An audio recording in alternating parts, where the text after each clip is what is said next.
What's going on, Broncos country? Welcome on into our Broncos Lions Week 15 watch party on NFL Network this Saturday evening. Matthew Peterson here with Matthew McCullough. Thank you to all of our subscribers, by the way. We were able to get enough subscribers to get a producer for this watch party. And shout out to Tex for sponsoring tonight's Saturday night watch party, sacrificing his night off to come in and hang out with us here as we get ready for a big game for both Denver and Detroit, right? The Broncos on the outside looking in of the AFC playoff picture, and Detroit kind of treading water, looking a bit fraudulent the last couple of weeks.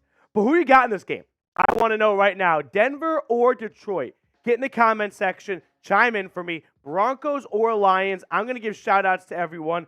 So I want to know who you got here, as Garrett is saying he's got the Broncos. No surprise here. Garrett, a longtime viewer of the channel. Good to see you, my man. We got Ty Man the Buckeye here. Paul B. PD against Micro Mike tonight. Paul B., you have the best encyclopedia of chat sports hosts. And I want you to know that we had our chat sports holiday party last night. And Micro Mike, who is our Lions guy, but he lives in Detroit, is kind of a remote contributor.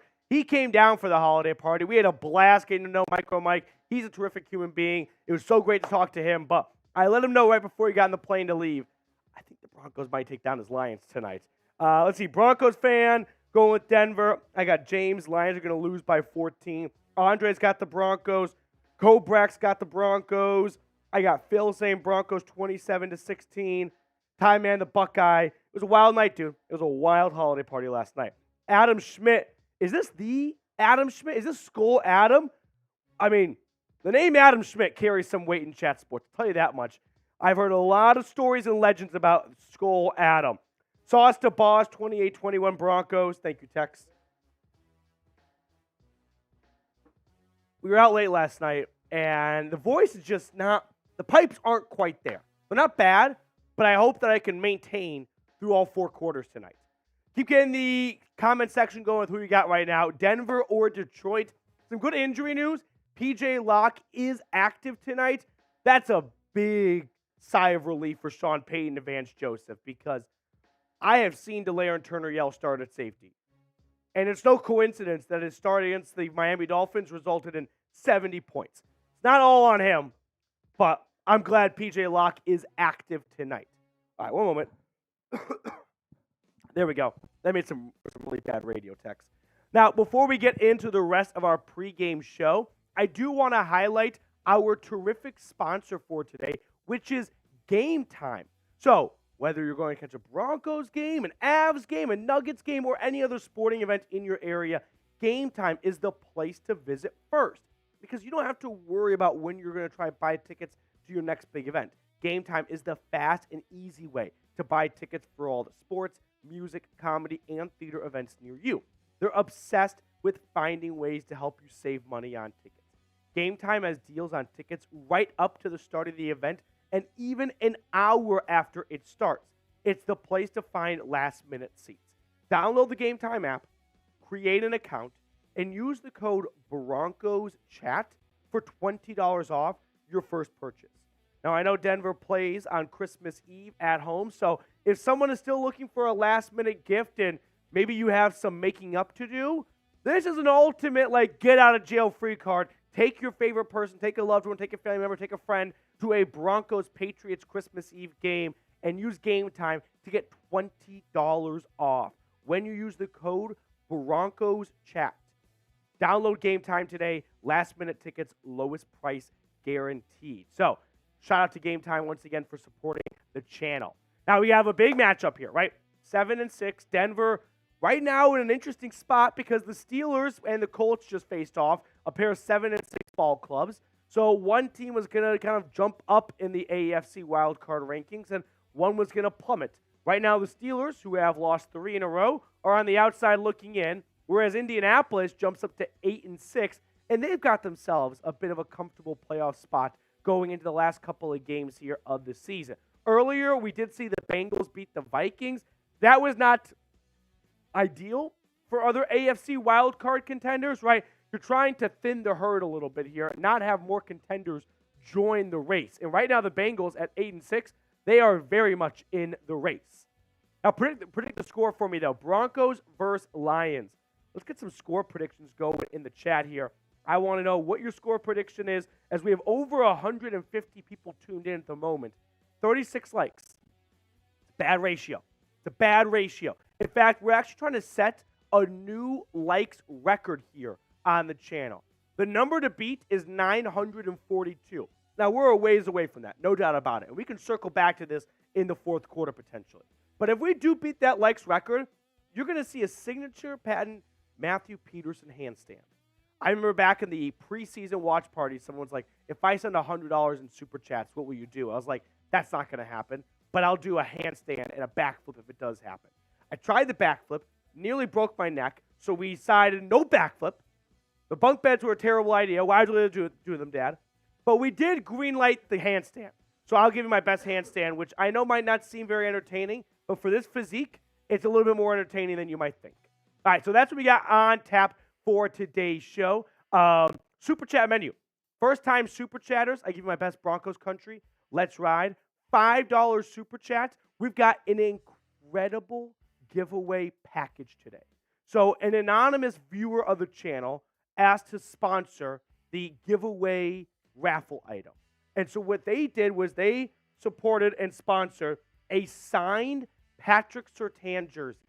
Signature, authenticized, all that good stuff. PS2 jersey. And along with a Broncos hat that I can sign and we'll mail it to you. So here's how it's going to work. If you send a $5 super chat in, you'll be entered into that raffle to win these two things together. Just one entry. If you send a $10 super chat in, well, we're going to give you 4 entries. Now, if you send more than $10 in, you cap out at 4 entries. Everyone maxes out at 4 entries. But a $5 super chat gets you 1 entry. $10 super chat gets you 4 entries for a signed Patrick Surtain jersey raffle along with a Broncos hat. And if you don't love that, well, how about a $20 super chat? And that's going to get you added to our Mile High Club. We kind of filled up all the room on this side, so we're going to start the next $20 super chat on this half of the Mile High Club, our hard hat for all the Broncos legends out there. And then every 100 likes, a free raffle entry. So if you're unable to afford a super chat, no harm, no foul. Every 100 likes, we're adding 1 person for free to the signed Patrick Surtain jersey and Broncos hat raffle giveaway, which we will do at the end of the game. So make sure you stick around for that. So that is our super chat menu for today. By the way, we are so close to 19,000 subscribers. Can we get to 19,000 subscribers, please? I mean, 19,000 is a nice milestone because you know what comes after 19? 20. 20 is a big boy number. 20 is a marker. People are going to look at 20 and go, okay, they're not messing around here. So if we can get to 20,000 subscribers, that's just going to open up a whole lot of more opportunities and windows and things like that for us to do more content for all of Broncos country. So help us get to 20,000 subscribers by crossing 19,000 subscribers first. We are 22 subs away. Let's go. Quick math, no big deal. Hit the sub button if you have not already. Jennifer, how do you super chat? That's a great question, Jennifer. On the viewer side of things, because I'm on the host side of things, the creator, there is a $sign and a heart. Click that $sign, pick whatever amount you want, and then you click send, and off it goes. So that is how you send a super chat in, Jennifer. I hope that helps answer your question. Now, it is Lions Hate Day, so F Detroit. F Detroit in the chat right now. They are standing in the way of Denver improving to 8-6 and giving themselves a really good chance of making the postseason. And I got caught. I got caught with my pants around my ankles looking at potential playoff matchups. What if it's Denver-Miami? What if it's a rematch of 70-20? And what if it goes way different the first time? Sue me for peeking ahead. I got caught, like I said. But right now the Lions are currently in the way of Denver taking one step closer to making the playoffs. So, my bad. Hey, Jennifer! $20 super chat. Let's go, Jennifer. That's what I'm talking about. Way to be a difference maker. Way to take the opening kickoff all the way across the 50, right? Might not have housed it, But damn, you gave Russell Wilson and company great field position. Denver by 3, 20-17. Love your show. Jennifer Chambers, thank you so much. I really appreciate that. That is 4 entries for the signed Patrick Surtain jersey raffle. And you can add it to the Mile High Club. So not the one maybe you were conceived in or your kids were conceived in, but our Mile High Club. So Jennifer Chambers, let's go.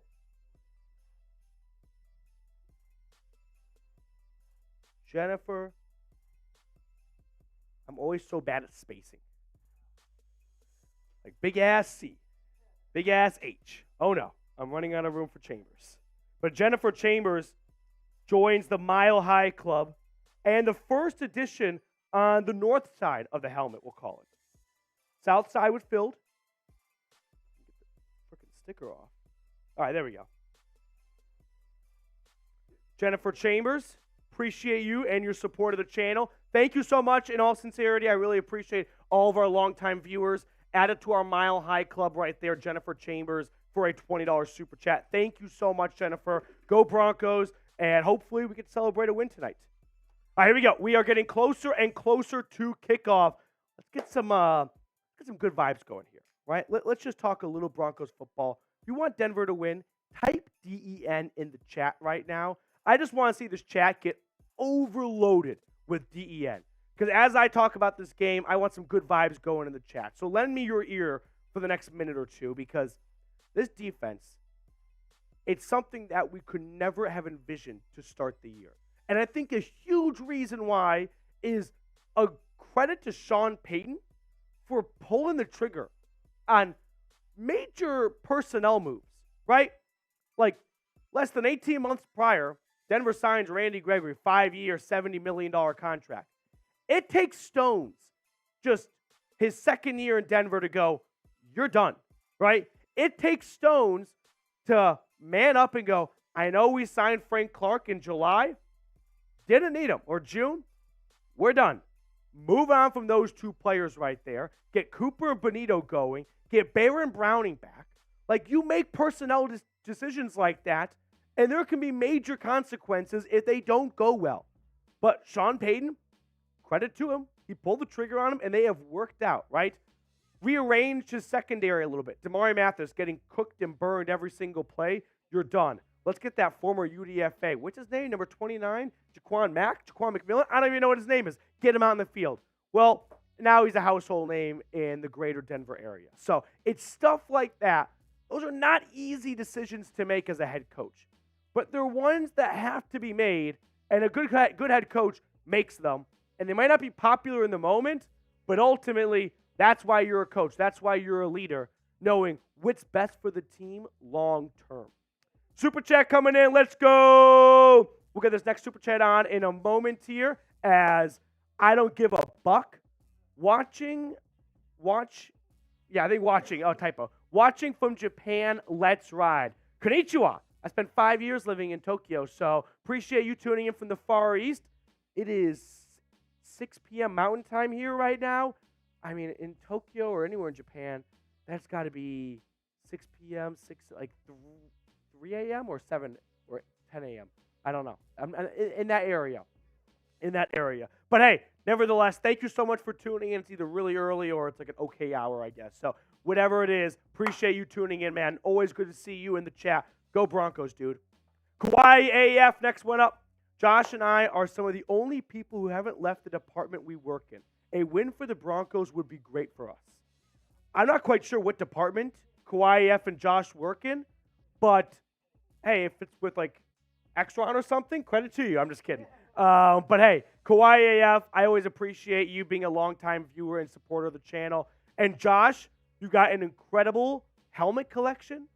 Like Kauai AF tweeted me a whole bunch of the pictures of the helmets. He's got every helmet for any team that's ever worn a helmet before. Like, I'm talking back from like 300 days on. So Spartans, everything. He's got every helmet. Kauai AF, that's 4 entries, by the way, for a $10 super chat to our Pat Surtain signed jersey raffle giveaway at the end of the game. It is Saturday night, though, so credit to everyone for taking some time out of their Saturday evening. This is a tough one because usually what happens is and this one kind of goes out to all the boyfriends and guys watching, you somewhat train your wife, your spouse, your significant other all fall that, hey, Sundays are for football. But then you enter December, and you get some Saturday games, and you got to have a little sit down and go, I got bad news for you. We have Saturday night football. I'm like, no, that's not what we signed up for. I was told Sunday was football. Yeah, but this Saturday there's 3 games. So, sorry, we're watching football tonight. Hope you didn't have any big plans. We got Steve with a $2 super chat. Let's go Lions. Broncos are going to run all over Detroit's den. Let's go Broncos, Steve. Steve, best of luck to you tonight, but I don't wish it. Flick Story Entertainment, go. Okay, I think Micro Mike might have sent his minions over, right? This is like in Wizard of Oz. These are the flying monkeys right now from Micro Mike. In fact, if you go to the Lions channel by Chat Sports, get in their chat, spam DEN, and let Micro Mike know that Petey sent you. Go Broncos, F the Lions, let's go. All right, we have 300 people watching right now, 72 likes. Remember, every 100 likes is a free addition to our signed Patrick Surtain jersey raffle. So if you're unable to afford a super chat, no harm, no foul. But every 100 likes, someone gets in from free from the chat. So it's an easy way to maybe get a signed Patrick Surtain jersey all by just liking a YouTube video. I don't see the downside. It's a win-win indeed. And that's the rest of our super chat menu. If you send $10 in super chats, by the way, you get 4 entries to that signed Patrick Surtain jersey. Like I said, a viewer of the channel sponsored these giveaway items. They asked to be anonymous. We're going to respect their wishes. And they just had the kindest heart. They just wanted to spread some holiday cheer, he said. So, very, very nice and kind and generous of them. And if you're watching right now, I'm sure you are, I cannot thank you enough for this. Phil with a $1 super chat. What's going on, Phil? Phil, your coach and quarterback are over the hill. I don't know what that means. Is that a good thing? Is that a bad thing? I hope it's a good thing. I'll take it if it's a good thing. If it's an insult, I decline that compliment. Kawhi AF with another super chat. It's a good thing my partner lives on the other side of the world, Australia that is. It's Sunday noon for them. Australia's a dope country. I've been there twice. Would love to. I was younger, so I really haven't been in a long time. Would love to go back for a third visit. But Australia is awesome, and Australia's got a sneaky big NFL market. Like, you know how Brazil just got an international game added? I don't know if we'll ever get to Australia because of the logistics to put things on boats and ship it across the Pacific. I mean, it's 2023. We're not explorers anymore. But I think Australia, after Brazil, is probably itching for an NFL game. There would definitely be a big turnout. Kawhi, thank you for the super chat. Go Broncos. Jennifer Chambers, does a Pittsburgh loss today help Denver's path to the playoffs? So between Indianapolis and Pittsburgh, someone had to lose. So Pittsburgh losing helps Denver, but Indianapolis winning doesn't help Denver. Ultimately, the Broncos did not play either team, and they will not play either team. So there won't be a tiebreaker between these two sides. And after the head-to-head, it comes down to division record, which Indianapolis' division record, they lost to the Jags, but they beat the Texans and they beat the Titans. So I don't know if there's really a concrete difference for which team you'd rather have win. I'm sure there is. I'm not quite sure if we know it right now, if we need the rest of the regular season to play out, because it comes down to wins in the AFC and things like that. So I ultimately think if you need one of these two teams to lose because you think they are the better of the two teams, it's probably Pittsburgh, right? Like, if we're not looking at it from the lens of, hey, which team has the edge on Denver and tiebreakers, but, hey, which team is a better team that's probably going to figure it out in the last 3 weeks? Shane Steichen or Mike Tomlin? I would lean towards Mike Tomlin. So getting Mike Tomlin out of the mix sooner rather than later is probably a good thing for every other contending AFC wildcard team. because that's a team in the Pittsburgh Steelers that could string together 3 straight wins to close the season if it means they can go to the playoffs. Whereas the Colts, they're young, they're inexperienced. I'm not quite sure they can put it together down the stretch at the end. So I'd rather get Pittsburgh out of the mix. Jennifer, thank you for the super chat and best of luck in the raffle. Hey, it's VT92! Stop the run and we got this. Go Broncos, baby. VT92, so good to see you in the chat. You got entered into the Patrick Surtain signed jersey raffle. And you're right. David Montgomery, Jahmyr Gibbs. Detroit's got a mean ground machine. They have run the ball very well this year. And Denver's Achilles heel on defense, I don't think it is the run defense, but I think if we're talking about off-season improvements, it's probably at the line of scrimmage on the defensive side. So hopefully we don't see Gibbs and Montgomery run all over Denver's front 3, front 4. BT, thank you so much, man. Best of luck, dude. Yeah, how about this one? Okay, Big Tex is kind of showing his school colors here for a moment because he's a Texas alum. So quick detour here. Which college football Final Four game after are you looking forward to the most? I would say I'm looking forward to the Alabama-Michigan game the most. That one seems like it's going to be a lot of fun. Mango, good evening, Petey. Unfortunately, it's 2 a.m. in Europe, and I can't be with you tonight. I wish you all a wholesome evening. Mango, appreciate you tuning in, staying up all the way to 2 a.m. just to drop that message. Thank you very much. All right, we are getting closer and closer to kickoff here. Let's get some confidence levels going here. 10 minutes until kickoff in the Motor City. Confidence level in Denver winning.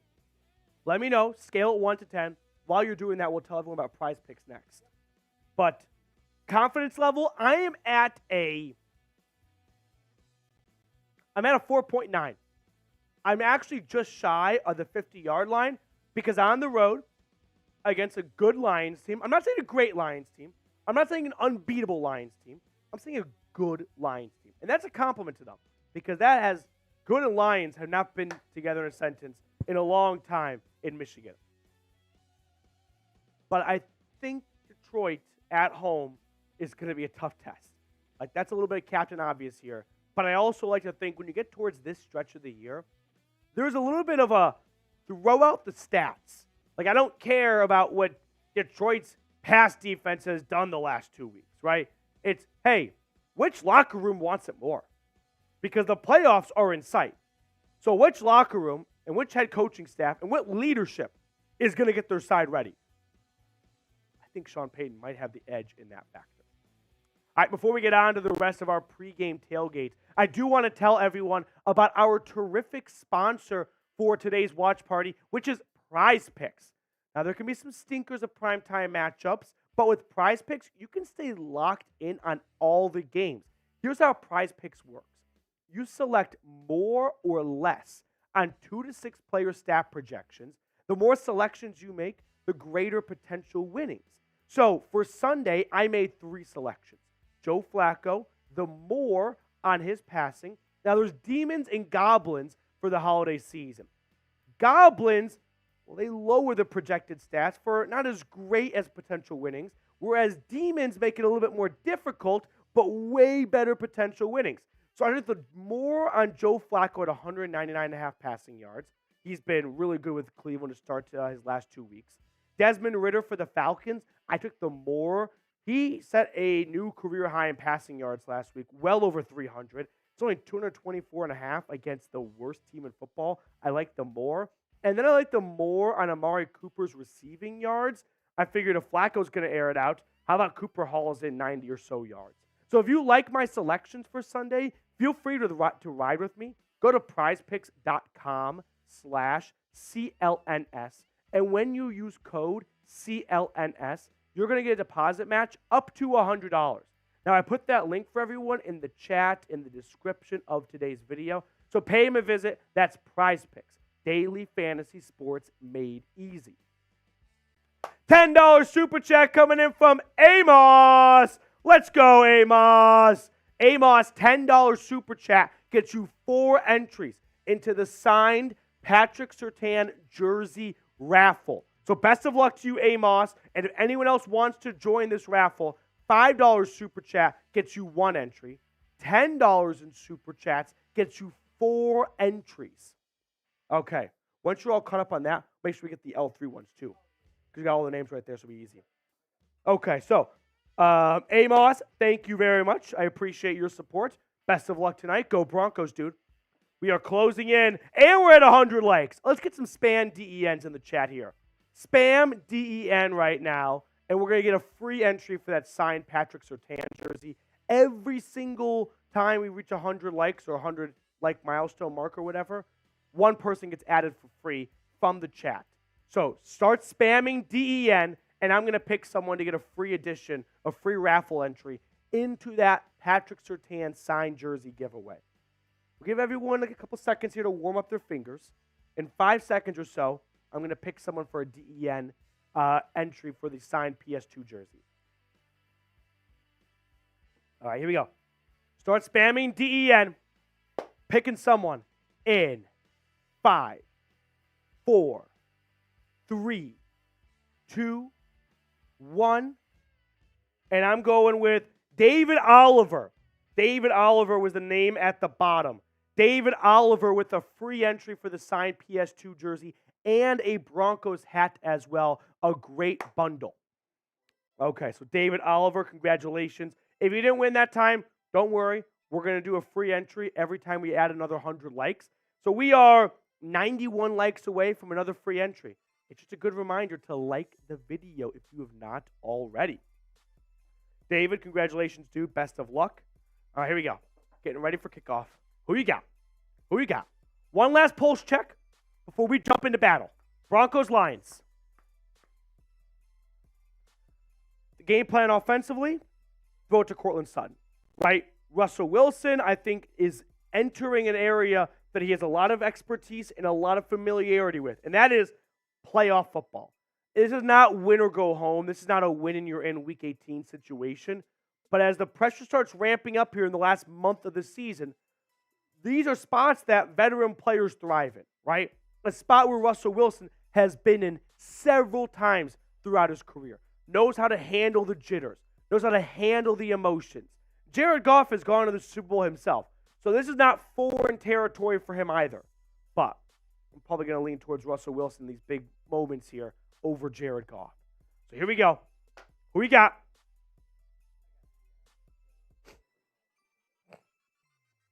We got Trent in the chat. What's going on, dude? Masks, Reb, Tebow. I'm going to spam, or I'm going to shout out everyone that types DEN in the chat. As James is typing DEN. Let's go. Masks, Alan B, Reb Tech, Ty Man the Buckeye, Garrett, ZLN, Alan B once again. All Out Broncos. Hope you're doing well, bud. Big game, big game. Right? Jared Goff comes away from a bad performance last week. By the way, did you guys see this? Not that anyone cares about your fantasy football team, but on Wednesday, the NFL went in and they ruled that a fumble between Jared Goff and his center, former Broncos lineman Graham Glasgow, was actually on Jared Goff, not on the center. So they added a fumble to him, which in fantasy football world is -2, which means there were definitely a couple people that won by 1 or 2 points, and then Jared Goff had 2 points stolen away from them, and they went from being in the playoffs to out of the playoffs. That is absolute nightmare fuel to wake up to on a Wednesday morning. Like, go check your app, just get ready for the playoffs. I'm like, wait a minute. I'm in the Shiva Bowl? I'm in the Sacco? What? That's just the worst thing possible. All right, here we go. What you got? Broncos, Lions. What's going on, Producer Coop? Hello. Producer Coop hopping in from a Steelers failed watch party against the Colts. Good off the field results. Yeah, Mitch Trubisky, say something nice about Mitch. Really cool guy, I bet. That's about all I can say. Really cool guy. Smart with his money. Didn't buy a new flashy car. That got him the second overall pick in the draft. Be nice to Mitch. All right, we are about to kick off. Here we go. Spam DN. Like the video if you're ready for a Broncos W here. And Denver kicks it off to start the game from Detroit. The return is from 1 yard inside the end zone across the 20 and tackled just after the 25-yard line. So Jared Goff and company will get the ball to begin the game. And here we go.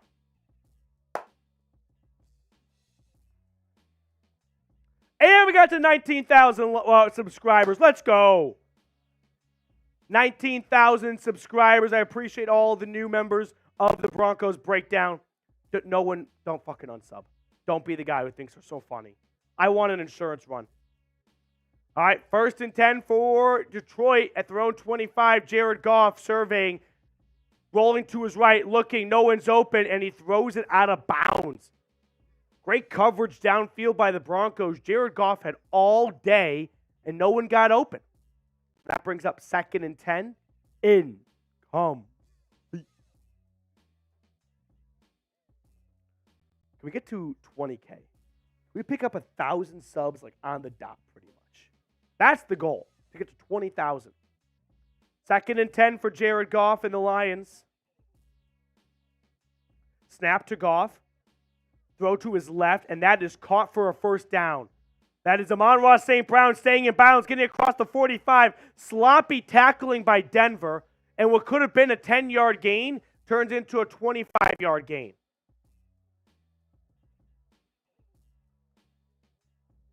Is this Alex Singleton on the coverage? So a missed tackle by P.J. Locke. Alex Singleton can't quite bring him down either, and he gets all the way out to the 45. P.J. Locke, I think, thought that if he just threw a little bit of effort into it, St. Brown would go out of bounds. Credit to Amon-Ra St. Brown. He kept fighting for extra yards. He gets the ball out to Detroit's 46. 1st and 10 for Jared Goff under center. Play action. And Jared Goff, deep. That's broken up. Justin Simmons working on Jameson Williams. Nice PBU by 31. Let's go. There we go. Nice job by Simmons, the captain, the leader of this secondary. Great play. 2nd and 10.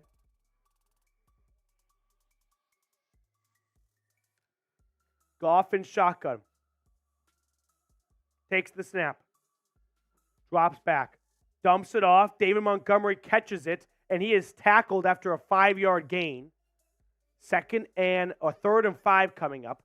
I do love the NFL Network games because they rarely get the opportunity to air games, and they always screw up a couple of things from like the technical broadcast side, whether it's like 1st down instead of 2nd down, or like they don't get the yardage just right. And it's like, it's so cute. Like, they're trying their best out there. 3rd and 6. Here we go. Span those threes. Span those threes. 3rd and 6, span those threes. At midfield, Goff, empty set, shotgun, takes the snap. 5-man rush, throw to his right. That is incomplete. Could not find David Montgomery. And the rookie, Drew Sanders, in on coverage that time. So nice job by the Arkansas rookie. And that brings up 4th and 6, and Detroit's going to punt it away.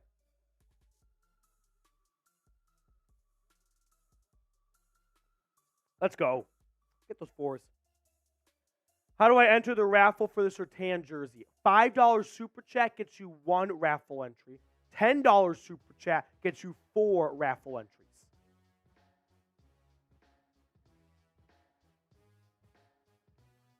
Fox, the punter, and a good one, too, for the Lions, puts it high into the Detroit sky, and that goes out of bounds right around the 15 or so yard line. Let's see where they spot it.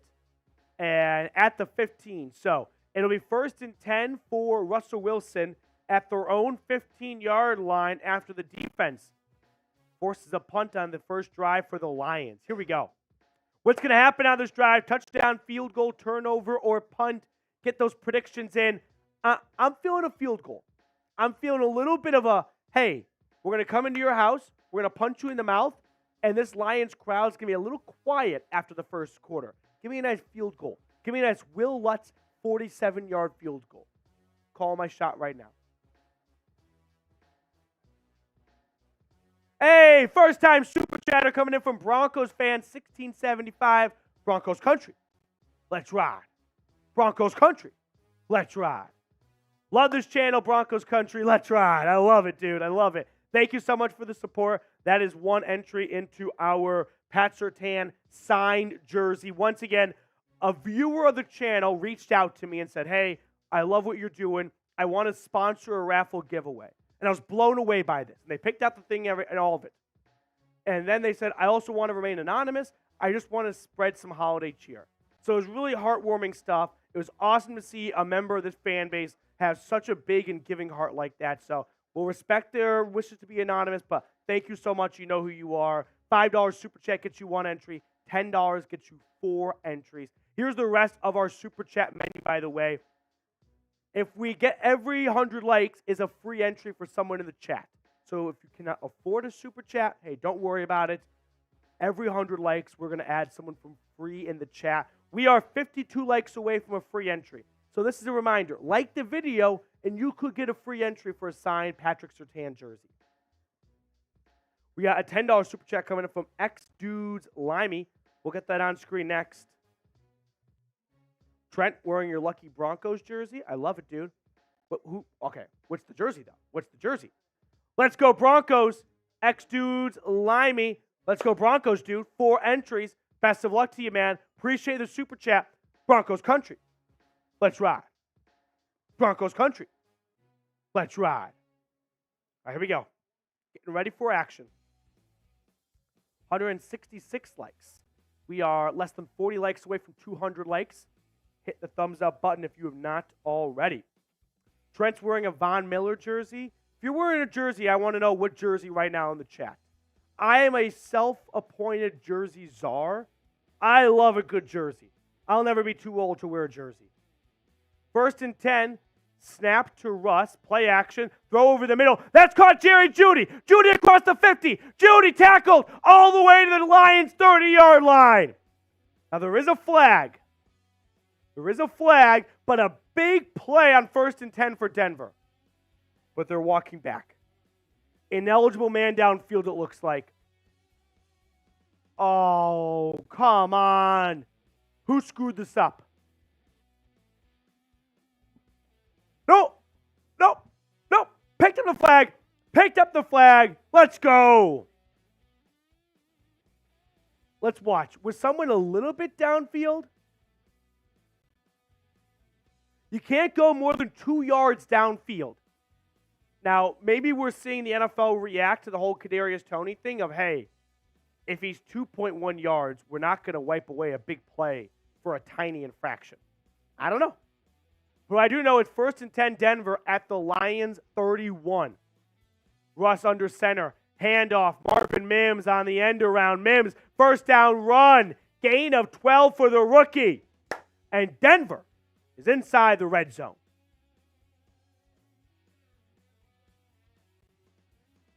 You tell me, I can't remember. Who's first quarter? Moving inside the game time red zone. Marvin Mims has not been used as a wide receiver that much recently, but we're seeing him get touches, though. 1st and 10. Wilson chucks it out to Javonte Williams, or Jaleel McLaughlin, excuse me. That goes nowhere. He is cut down quickly. Loss of 5 on the play. Another $10 super chat coming in. Let's go. Jaleel McLaughlin actually did not catch that pass. Now, if it was a lateral or backwards pass, it'd be a fumble. But they ruled an incomplete forward pass, 2nd and 10.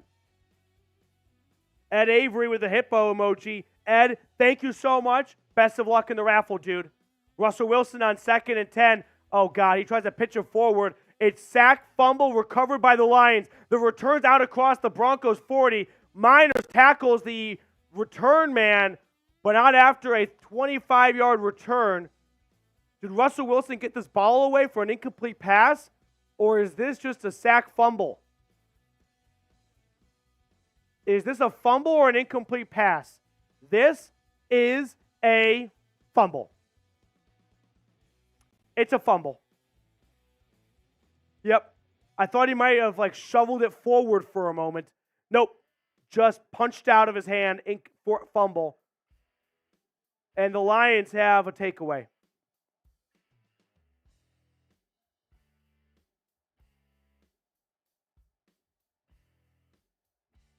Damn. 1st and 10 Lions at the Denver 37. Quick throw out to Jamison Williams, and he is wrapped up. Josie Jewell in on the tackle, 1 yard gain.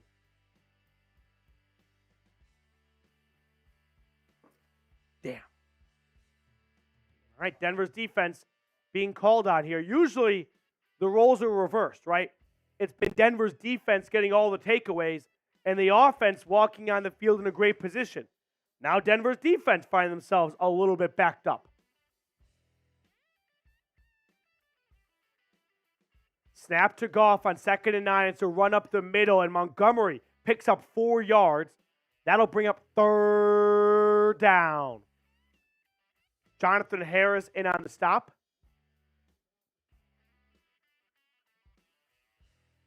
RebTech, how the heck did Miners catch him?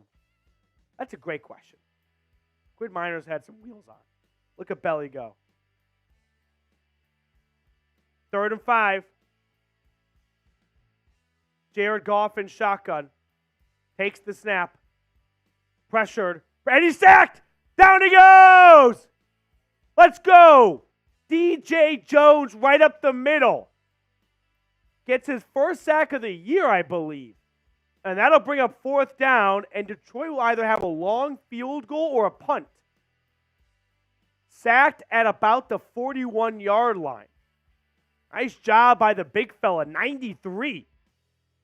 Let's go. And the Lions are actually going to punt. They're going to punt from Denver's 39. Try and pin Russell Wilson deep.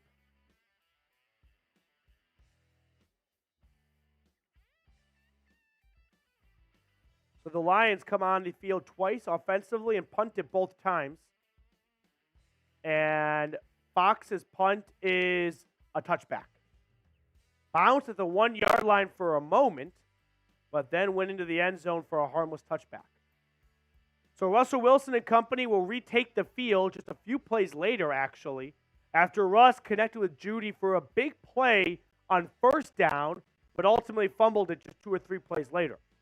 Now, before we get back in the action, I do want to tell everyone about our awesome sponsor, which is Game Time. So Game Time is the place to visit first if you're looking for last-minute tickets or just tickets in general. Let me tell you guys all about Game Time. It's the fast and easy way to buy tickets for all the sports, music, comedy, and theater events near you. So let's say you want to go see a Broncos game or a Nuggets game, an Avs game, or any other sporting event or concert in your area.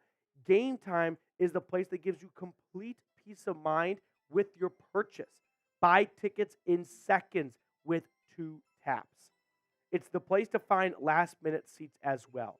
So download the Game Time app, create an account, and use code BroncosChat for $20 off your first purchase. Terms apply, but again, create an account and redeem that code BroncosChat for $20 off. Download Game Time today. Last-minute tickets, lowest price guaranteed. That link is in the chat, the comments, and the description of today's video. Shout out to Game Time for supporting and sponsoring the Broncos Breakdown. Prediction time. What's going to happen on this drive?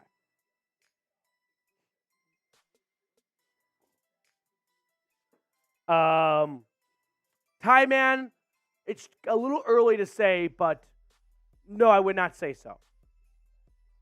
We're also 1 like away from 200 likes. 1,100 people tuned in. If you're just tuning in right now, I just want to let everyone know we're doing a raffle at the end of the game for a signed Patrick Surtain jersey.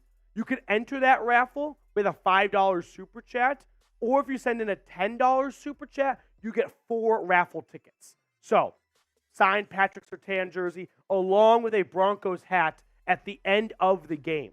And every 100 likes, a free entry. So, we just crossed 200 likes. Let's spam DEN. Spam DEN, and I'm going to pick someone out of the chat for a free entry. Spam DEN. Let's go. We'll pick someone in 10 seconds or so. Right after the first play. You know? Get everyone who's on a bit of a delay right now a chance to catch up. 1st and 10 for Russ at his own 20-yard line. I formation. Takes the snap. It's a handoff, and a run for Javonte goes nowhere. No gain on the play. And I'm going to pick someone out of the chat in 3, 2, 1. And we're going with Joshua Gonzalez. Joshua Gonzalez. Josh, congrats, man. Free entry for the signed PS2 jersey.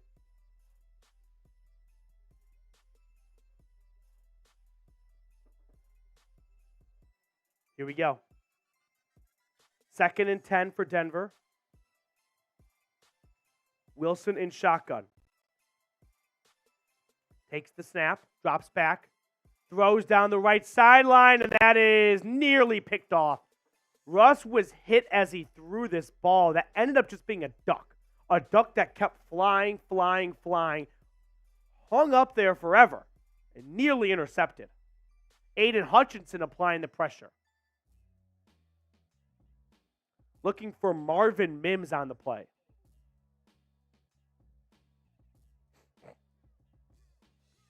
Third and 9. Offense is at work.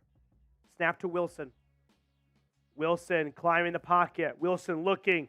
Wilson nearly sacked. Now he just throws it away. Tried to connect with Jerry Jeudy, but no one getting open downfield, and Denver goes 3 and out. So good defenses on both ends to start this game. 4th and 9, and Denver is forced to bring out the punting unit for the first time tonight. Mike McGlinchey working at the right tackle position.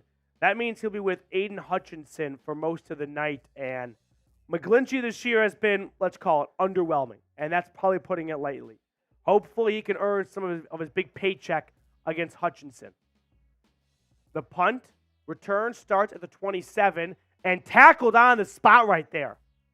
Riley Moss, everyone, the rookie out of Iowa. Have not said his name. Yeah, the white corner, the unicorn. Makes a nice open field special teams tackle on the punt return. And I believe that might be Riley Moss's first tackle. Now, special teams tackles are not counted. They go into a mystery land that doesn't exist. But I think it's the first time I've seen Riley Moss make a tackle on a football field in a Broncos uniform.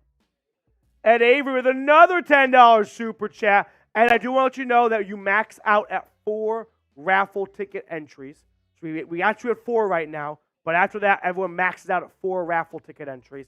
But thank you so much for the super chat, Ed. Best of luck, dude. Go Broncos.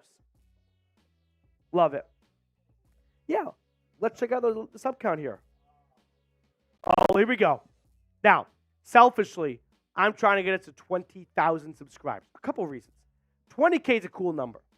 There's like this Reddit thread that says how many channels reach each subscriber milestone.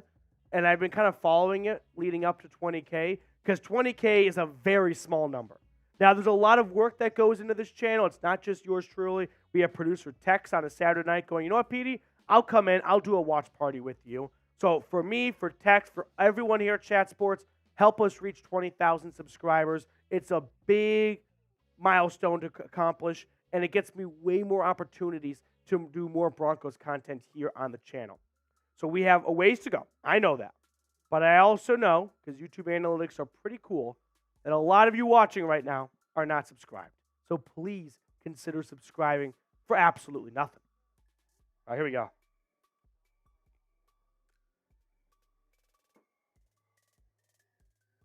Oscar Allen, buddy, you better have a Patreon for 20K. We do a lot of super chat stuff, so we don't have a Patreon here. That's definitely something I think as a company we should consider exploring, and that's something we'll bring up during the next staff meeting. But Patreon would be pretty cool for 20K. I wouldn't lie to that. Would not lie. Melissa, Riley Moss is great. Riley Moss had a great play. Let's watch him take a snap on defense before we say Riley Moss is great. Yeah. Garrett Ringy. Garrett, appreciate you. Can Phil do PayPal? No, unfortunately, we can't do PayPal. I wish I could say yes to PayPal, but we got to kind of keep it uniform a little bit. So, you could do Venmo. Venmo works. My Venmo is at Matthew Petey, but that's okay. We're not going to do a 50-50 raffle, but if you want to Venmo $10, you can also be entered into the raffle giveaway. And Gibbs on 1st and 10.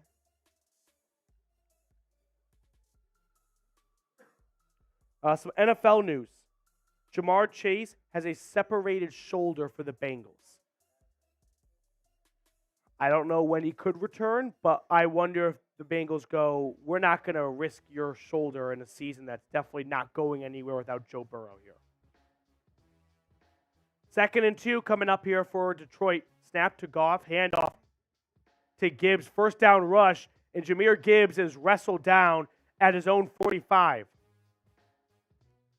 So Gibbs and David Montgomery proving to be a very formidable two-man punch, but a flag comes down. Holding. Let's go.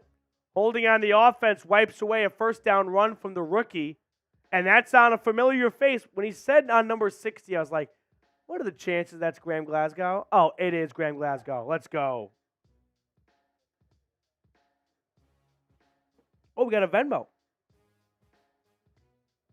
Michael, $10 for the raffle. So add Michael Burns. 4 entries. Sure, yeah. Michael Burns, I got your Venmo, dude. 2nd and 12, Goff looking, Goff throwing, and that is caught. Jamison Williams 1st down. Gain of 14 on 2nd and 12, and the Lions move the chains and get out towards midfield. Yep.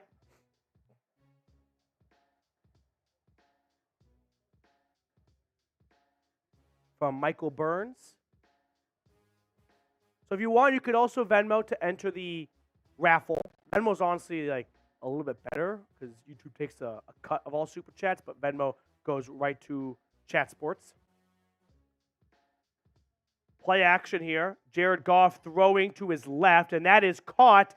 Gain of 14 by Khalif Raymond, and the Lions are across the 50 with a little under 7 minutes to go in the 1st quarter.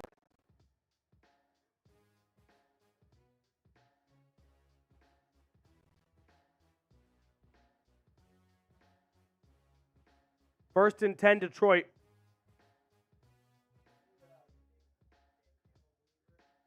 My Dan Campbell believer? Yeah. I would say I can rally around Campbell being a good coach.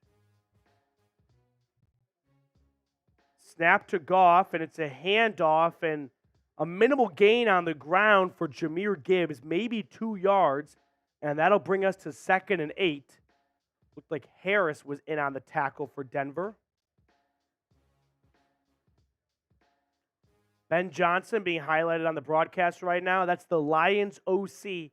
He surely will be someone's NFL head coach next year. The job he's done in the Motor City, revamping this Lions offense, yeah, he's going to be a head coach somewhere in 2024. 2nd and 8, snap to Goff at midfield. Jared looking, checking it down, caught Gibbs, and he is wrapped up very quickly. Fabian Moreau waiting for him, and no gain on the play. Maybe even a loss.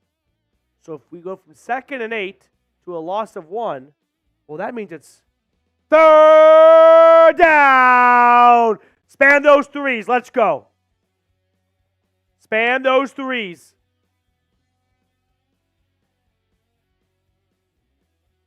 Here we go. Span those threes. 3rd and 10. Jared Goff in shotgun at the 49-yard line.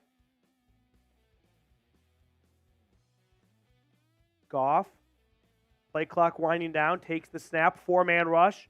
Goff throwing down the left sideline, wobbly pass is incomplete. Looking for Williams, the 2nd-year, 1st-round pick out of Alabama. Cannot link up with him. And both sides just playing the field position game. A war of attrition right now. A bad war. A phony war. 1940. 4th and 10.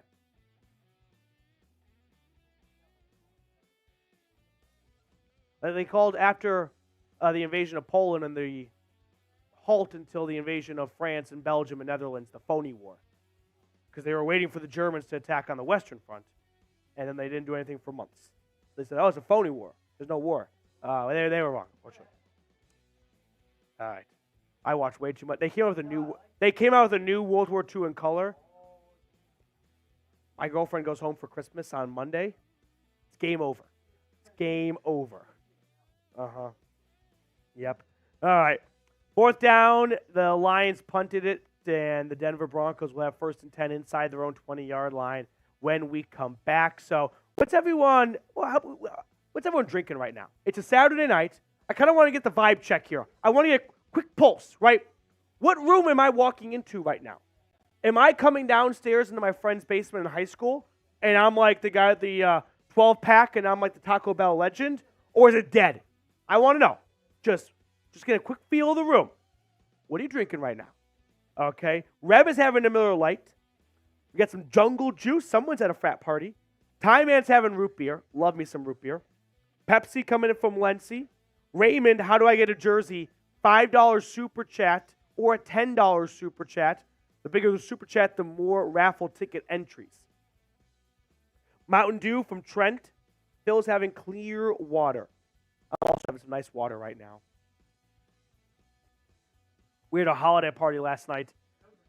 I didn't go to sleep till 3 a.m., I think, and I woke up, and I was supposed to have a Christmas present exchange with my sister at like 9:30.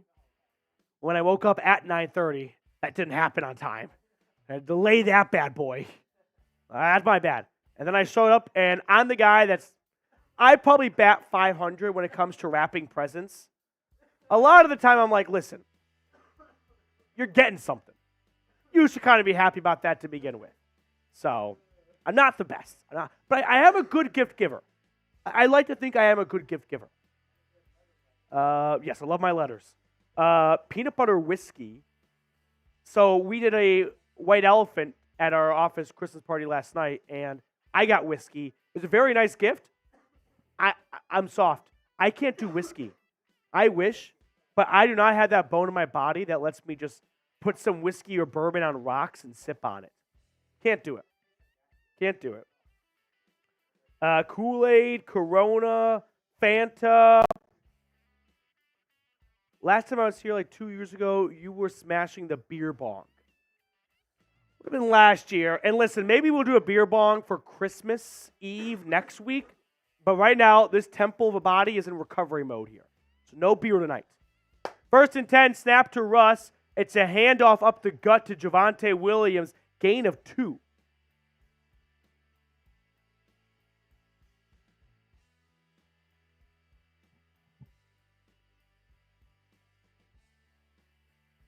So right now, Denver at 7 and 6. What I'm not 100% sure about is if a win moves them into the playoff picture, because they'd be tied with a lot of 8 and 6 teams.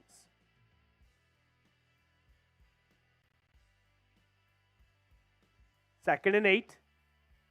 Wilson under center. Snap to Javonte yet again, and Williams gets about 3 to 4 yards on 2nd and 8. That'll bring up 3rd and much more manageable. 3rd and 4 coming up next. Under 5 to go in the opening quarter, scoreless from Ford Field in Detroit, Michigan.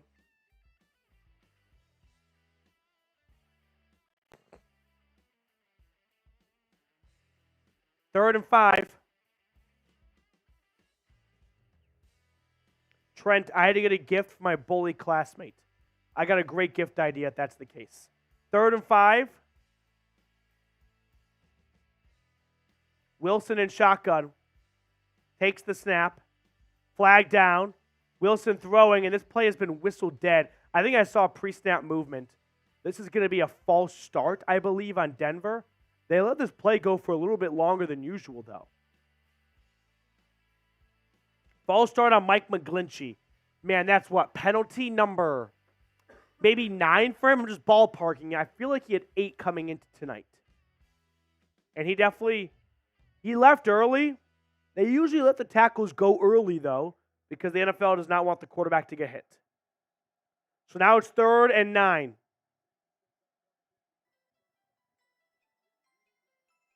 Third and 9. Wilson in shotgun.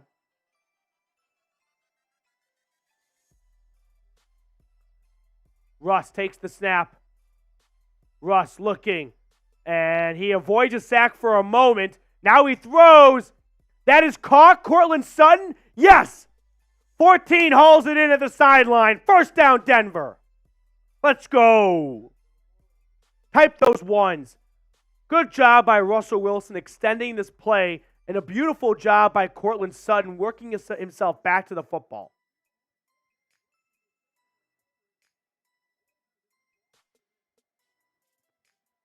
First down, Denver out to their own 40-yard line. 23-yard pickup. Handoff, Samaje Perine, and 25 gets about 6 yards on 1st and 10 and gets the Broncos out towards the 50. Under 3 to play in the first quarter. Here we go. 2nd and 4. We're 30 likes away from 300 likes. Remember, every 100 likes, free entry into the raffle for the Patrick Surtain signed jersey.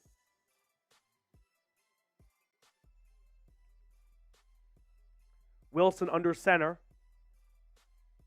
Takes the snap. Handoff. And it's a run for Javonte Williams. Maybe a gain of 1. If that, I think we're facing 3rd and 4, 3rd and 3. With 2 minutes to go in the first. Let's go. 3rd and 4.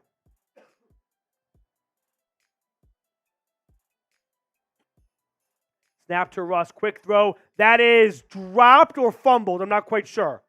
I think it's an incomplete pass, and they rule it an incomplete pass. Ooh, incomplete pass. I believe Adam Trotman was the intended receiver. Yes, Adam Trotman. He never catches this. Had he held on to it, it would have been a first down, but he is hit. And Deion Branch, the rookie out of Alabama, does a great job of just punching out the football as he makes contact, and it brings up 4th and 4.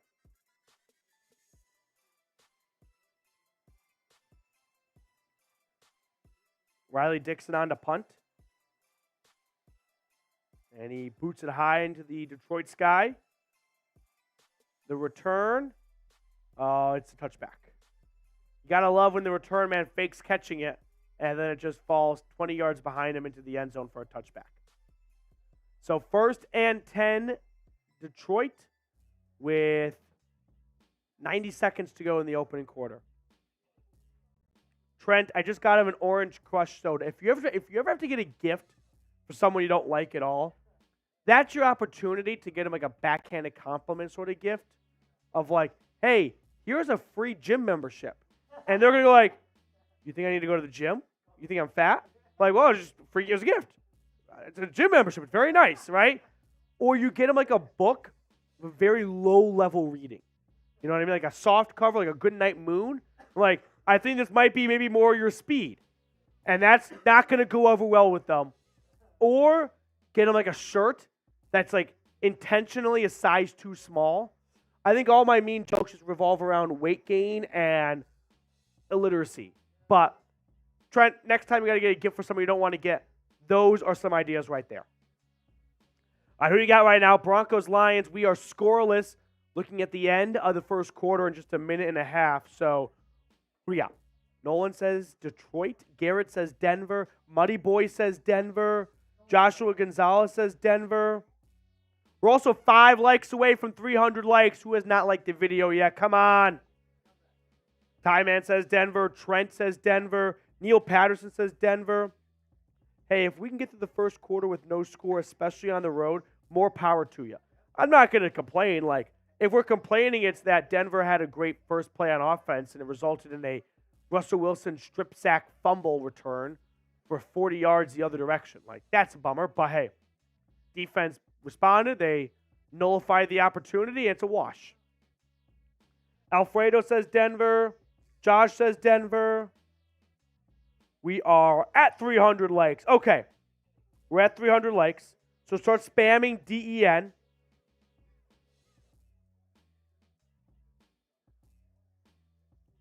Okay.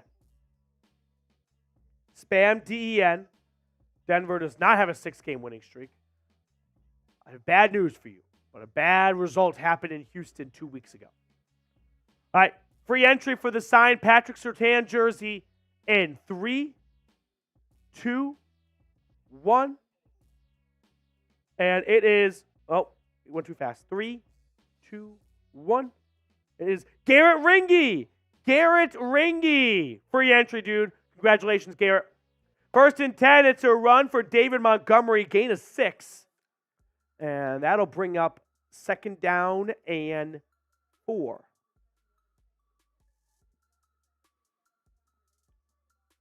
Lions ball, by the way. Sorry, producer Tex had to go to the little boys' room.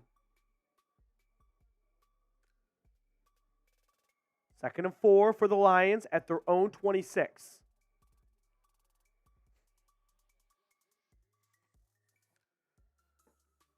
Snap to Goff under center. It's a handoff and another run. And Montgomery picks up 6 yards and a 1st down. So the Lions run it twice for 11 or so yards and move the chains.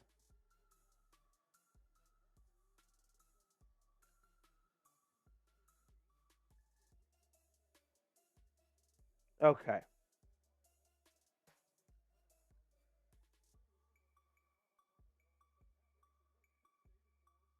First and 10. 30 seconds and counting. Under center. It's another, no, play action. Throw over the middle. That's caught. The rookie tight end, Sam Laporta, picking up about 20 yards on a good play action fake. Fooled me on it. And it's 1st down, Detroit out to the 50-yard line.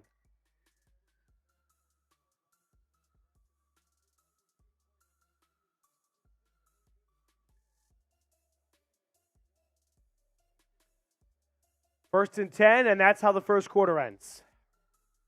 So we are scoreless from the Motor City. Motown. That's okay. That's okay. Neil, sorry about that. It is Lions football. We'll get that changed in a moment. All right. Well, while we're at break here, we do have 1,200 people tuned in. So if we have any new viewers, I do want everyone to be apprised of the whole Patrick Surtain jersey thing because they might have heard about it, but maybe they're a little bit confused. So we're going to throw up our Super Chat menu in just a moment here. But a viewer of the channel asked to sponsor a giveaway item. And so we've got 2 giveaway items today. It's like a bundle. It's a great bundle. It's a great package. Okay? We've got a Broncos hat. I know. Ooh. Ah. But then we have a signed Patrick Surtain jersey. So these 2 are bundled together. It's not one or the other. But the way it works is if you send in a $5 Super Chat, well, you get entered 1 time into that raffle. If you send in a $10 Super Chat, you get 4 entries into the PS2 jersey / hat bundle. So that is our Super Chat raffle item giveaway. We'll do that at the end of the game. Also, if you send $20 in Super Chats, you get added to our Mile High Club. So we had Jennifer get added earlier, Jennifer Chambers. So she's the first one added to the south side of the helmet, we call it. So if you want to join our Mile High Club, $20 Super Chat, and we add you to our Broncos hard hat. And every 100 likes is a free entry for someone who's unable to afford a Super Chat. And we are 71 likes away from the next free entry. The last one, by the way, is Garrett Ringy. If you want to add Garrett Ringy. Okay. Brass Monkey Gaming. I'm a new sub. Can I get a shout out? Shout out to you, Brass Monkey Gaming. Appreciate you joining the channel. Atlantis Gaming. What size is the PS2 jersey? That, my friend, is a great question. And it does not say. Can I get a peek at it? Can I get a peek? I can't really get a peek. My suspicion is a large. Yeah. I don't know, though. That's a fair question to ask. I'm afraid to open it because I don't want to open it. I just want to mail it to the winner, and so they know it was never, I don't know, touched. That sounds weird, but my suspicion is like a large, maybe an XL. I feel like most autographed jerseys are XL because it's got to be a big jersey to get in the frame. You know what I mean? You don't want a little shriveled up jersey. You don't want George Costanza after the pool. It's cold outside.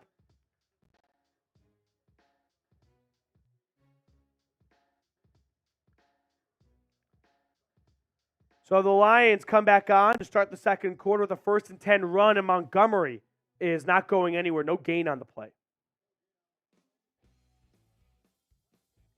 Garrett, if you win, my email is Matthew@ChatSports. I know I just had 1,200 people right now, but you can always get in contact with me over email. Lency, appreciate you tuning in.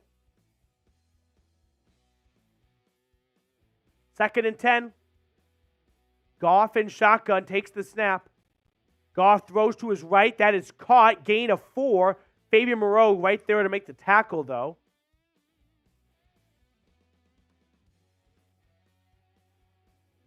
That's Donovan Peoples-Jones. If I have any Browns fans watching right now, former Browns wideout, DPJ, Donovan Peoples-Jones, that is just his second grab as a Detroit Lion.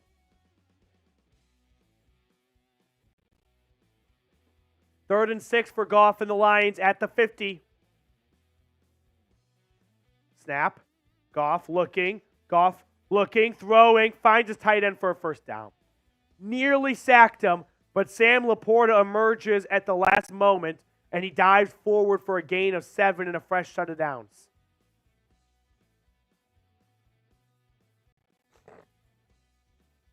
Damn. Almost had him.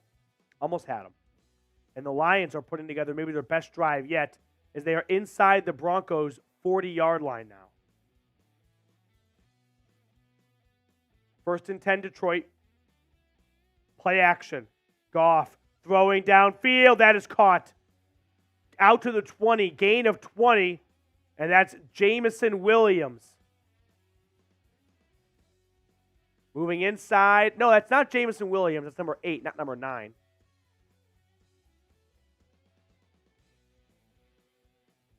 Damn.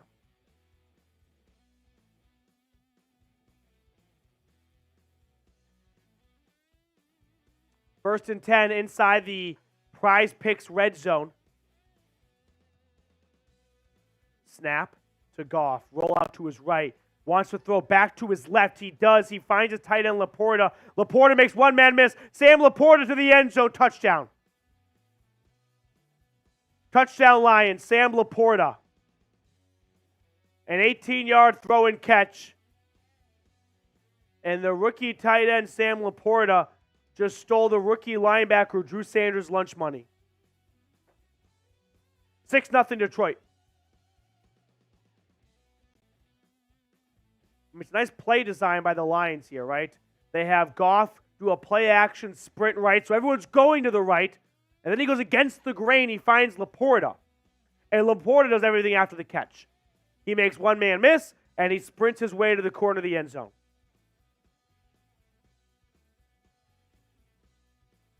So Detroit gets on the board first, 7-0 Lions. It was Josie Jewell, maybe, who he made miss initially. Damn.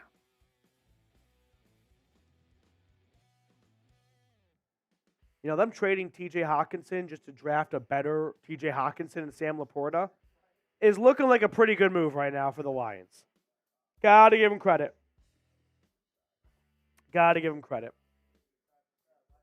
Yeah, let's do that. All right. Well, while they're at commercial, I do want to peek the live sub number, which is, well, look at us go. Hey, this channel's a grower, not a shower. We're getting up there, okay? 19,079 subscribers. We're chipping away to 20K, baby. I'm trying to get to 20,000 subscribers by the end of tonight. It's lofty. It's ambitious. It's frankly reckless. But if that's the kind of YouTube channel you're looking for, this is the one for you. Let's get ourselves to at least 19,100. Can we get 21 subs? How about this? If we get to 19,100 before the first snap, free entry for the PS2 jersey. One free entry if we can get 18 more subs. 18 more subs before the next snap, and 1 free entry for the signed Patrick Surtain jersey. Ball's in your court. Only if you want it, Jackie Moon. Only if you want it. Only if you want it. God damn it, Vakitis. Learn fucking English. Name that movie. All right. 14 subs away. 14 subs. Tex, do you think we'll get there? Tex is optimistic. He's a believer in Broncos country. Tex is definitely a mile high kind of guy. You know what I mean? He's always mile high. It doesn't matter where he is elevation-wise. Oh, no. Someone in the chat just the fighting words right there. We are 11 subs away from 10 subs away. Free entry and 10 subs. If we get there before the first snap. Right now I'm watching a commercial for X-Chair. I guess if you I do spend a lot of time sitting in a chair, so I can rationalize buying an expensive chair. But also I can never rationalize buying an expensive chair. Jared Goff on that last play. Who did Sam Laporta initially beat, though? Is it Josie Jewell? Yeah, Josie Jewell. 5 subs away. Come on, let's go. Can we get there? 5 more subs for a free entry for the signed Patrick Surtain jersey raffle. Has to be done before Russell Wilson hikes the ball. 4 subs away, and a fair catch on the kickoff here from Marvin Mims. So about 30 or so seconds away. Can we get 5 subs in 30 seconds? Here we go. Here we go. Is it going to happen? Is it going to happen? Come on. Oh! Let's go! Now we got to hold it, though. Hold it, hold it, hold it. Hold it. No one on sub here before the snap. Okay, that's an insurance run. After this first, there's 2 insurance runs. I'm feeling pretty good about this. Russ is under shotgun. And Russ takes a snap. We got it. Free entry coming up here in a moment. Wilson hit as he throws, and that is an incomplete pass. All right, type me in the chat if you want to be entered into the Patrick Surtain jersey. Type me in the chat. Type me in the chat. We'll pick someone after the next play. Type me right now. Man, a free rusher. 2nd and 10.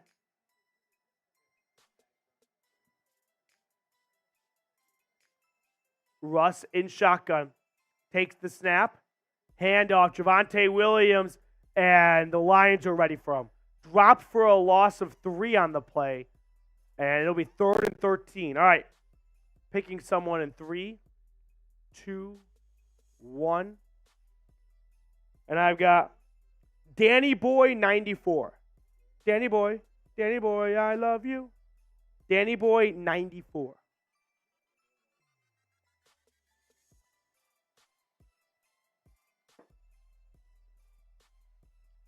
Third and 13. Quiet. Quiet.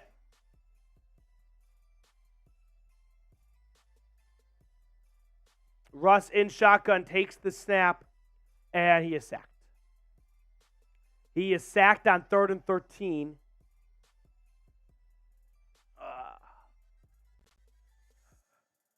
And the Lions force a quick 3-and-out after scoring a touchdown. Talk about pretty much the worst thing you could do other than turning the ball over would be going back 20 yards and punting 3 plays later after your defense just got driven down the field for a touchdown. Riley Dixon's punt takes a bounce or 2, fielded at the 32, and returned out to the 37 by Raymond. So Jared Goff and company will have pretty good field position with a 7-point cushion here early in the second quarter.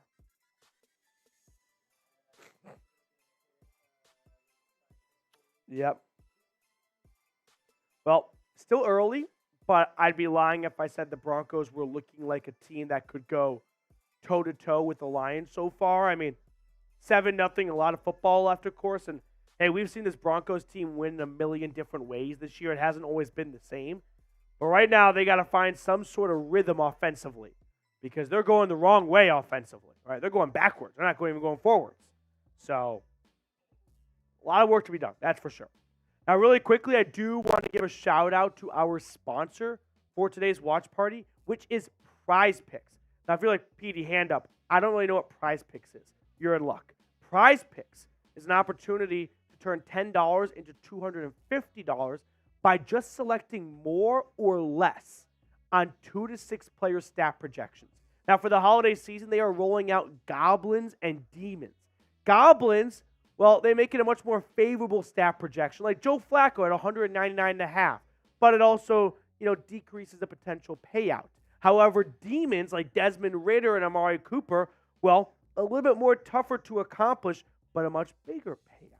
So if you want to call your shot and you're like, hey, Desmond Ridder, more than 224.5 passing yards because he threw for over 320 last week, well, that'd be the route to go.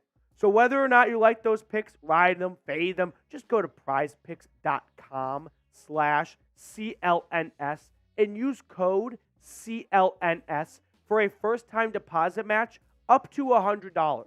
Now, that link is in the comments, it's in the description, it's in the chat of today's video. So make sure you check them out, prizepicks.com/CLNS, and use code CLNS to get that deposit match. Prize Picks, daily fantasy sports made easy. All right, let's go. Let's get some likes going here. We are 27 likes away from 400 likes. 1,100 people tuned in at the moment. Remember, $5 Super Chat gets you a raffle ticket for the signed Patrick Surtain jersey. We are $4 away from $100 in Super Chats. Who wants to be the one that kind of, pops their Super Chat cherry, gets a signed PS2 jersey raffle entry, and gets us to $100 in Super Chats? Let's go. First and 10 for the Lions. Pressure coming from Vance Joseph. He lofts it up, and that is caught by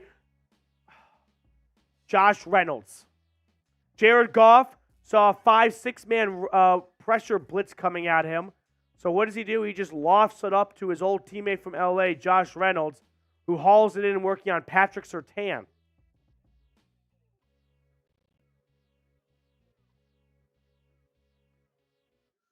A 20-yard pickup. And that's first and 10 Lions out to Denver's 41.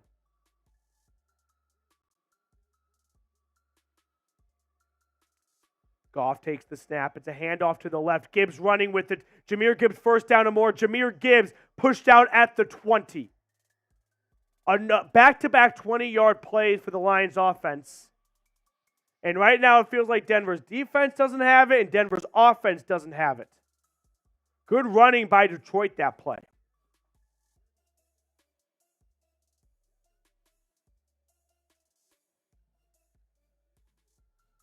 Come on.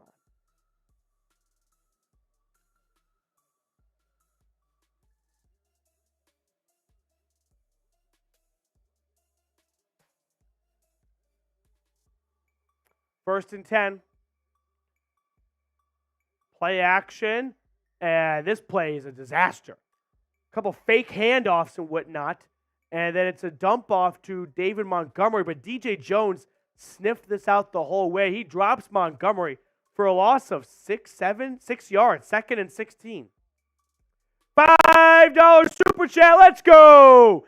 Danny Boy 94. Let's go. I want to win that jersey. Danny Boy's got 2 entries now. 2 entries for Danny Boy. Danny Boy, appreciate you, my man. Thank you so much for the Super Chat. Good luck, dude. 2nd and 17. Throw left. Jamison Williams on the receiving end. And Williams on 2nd and 17. I think he got the first down. Kind of toe tapped his way along the sideline, but he might have gotten to the first down marker.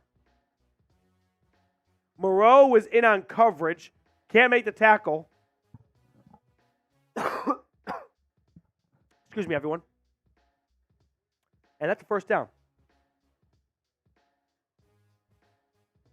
So Williams picks up 18 yards, 1st and goal, Detroit. They are inside the Prize Picks red zone at the Broncos 9-yard line. Play action. Goff throwing to the end zone. Batted away. Let's go. P.J. Locke. In. Complete. Nice play by number 6. Working on Amon-Ra St. Brown. Broke up a touchdown pass.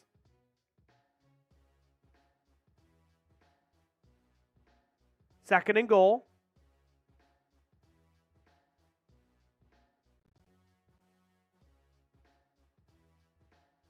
Snap to Goff. Goff throwing over the middle. That's caught, touchdown. Jahmyr Gibbs catches it. And he walks into the end zone or whatever. Gets in. Touchdown. Doesn't matter.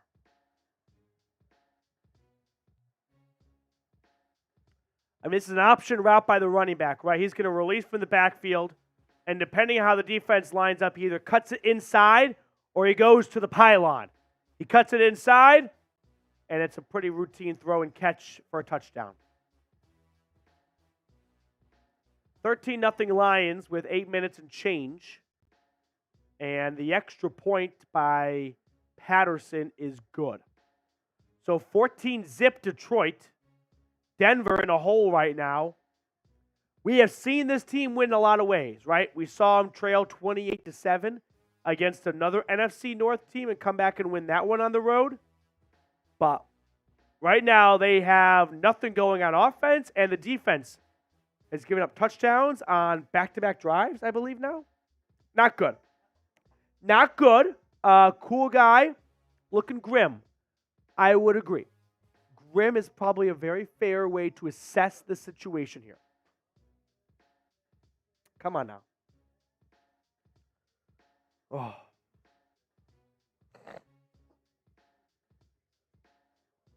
Denver at 7-6. A loss to the Lions will not eliminate them.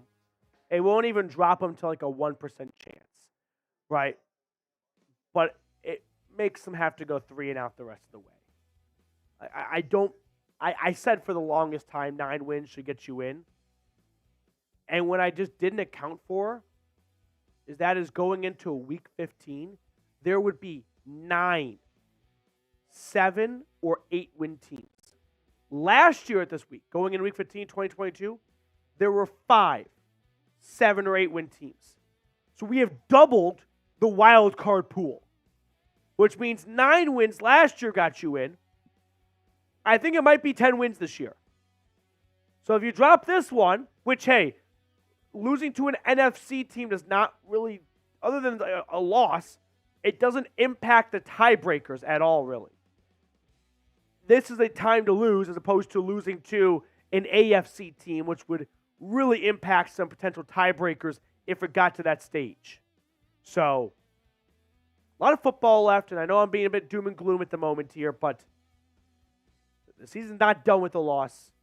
A lot of football left, though. So, shame on me for even getting to that point in the conversation. But it's hard not to get there when I've just seen them. The Lions go up and down the field twice for touchdowns, and Denver go punt, punt, punt, punt, punt, punt, punt. Oh, and then a fumble on the first drive. Fumble. Punt, punt, punt, punt, punt, punt. Yeah. Aaron Pacheco. Isaiah Pacheco? What was the first touchdown? First touchdown was Sam Laporta, 19-yard reception. A really nice run after the catch for the rookie tight end. All right, we're at 19,123 subscribers. Goal is to get to 20K by the end of tonight. Let's go. Hit the sub button for some good mojo. We need it right now. Need a turnaround. Need a mood change, right? What I need is for the Broncos to speak to the media after the game and go, somewhere in that second quarter, a switch flipped. And I don't know what happened, but something extraterrestrial came into Ford Field and saved the day. And we're that by subbing to the channel.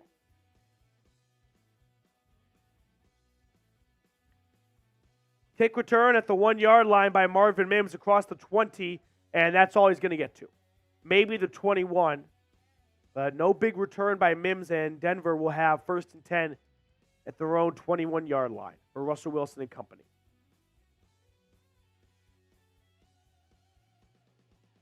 All right, get your predictions in. What's going to happen on this drive for the Broncos? Touchdown, field goal, turnover, or punt? 1st and 10, Denver. They need to score. I'm terrified that Detroit will score their next drive as well. Whether it's a touchdown or a field goal, make it a 3-score game. 1st and 10 for Russell Wilson. Snap to Russ, 3-step drop back, throws it out to the flat. That's caught. Jaleel McLaughlin slips out of one tackle, and Jaleel gets about 8 yards on 1st and 10. Good positive play. Brings up 2nd and short, right? At this point, you're all about getting first downs here. Just move the chains. Get from 1st and 10 to 2nd and short. 2nd and short, first down. Just keep yourself moving. Don't let the crowd get into it. We have an injured line on the play. It is Barnes, who tried to make the tackle initially. I'm not quite sure from that angle what the injury could be. But hopefully Barnes is okay. Dan Campbell's walking out to check in on his linebacker. They go to break there. We don't do breaks here. Okay. The chat is a bit sad at the moment. Like, we need a morale lifter here. We're 6 likes away from another free entry for the Pat Surtain jersey. So, hit the thumbs up button if you have not already. 6 more likes and someone gets a free entry for a Patrick Surtain II signed jersey. Trent, we'll see you soon, buddy. Cool guy. Who? What do you mean who? Oh, the injury? I thought like Patrick Surtain. Barnes. I'm not quite sure his first name, though. 1 like away. There we go. All right. For this spam, let's do a spam. How about spam 2? Spam 2 for Patrick Surtain. Spam 2 for Patrick Surtain. And I'll pick someone for a free jersey raffle entry. Let's go. Spam 2. I'm going to pick someone in 10 seconds or so as Peyton Manning is slinging beers across the bar right now.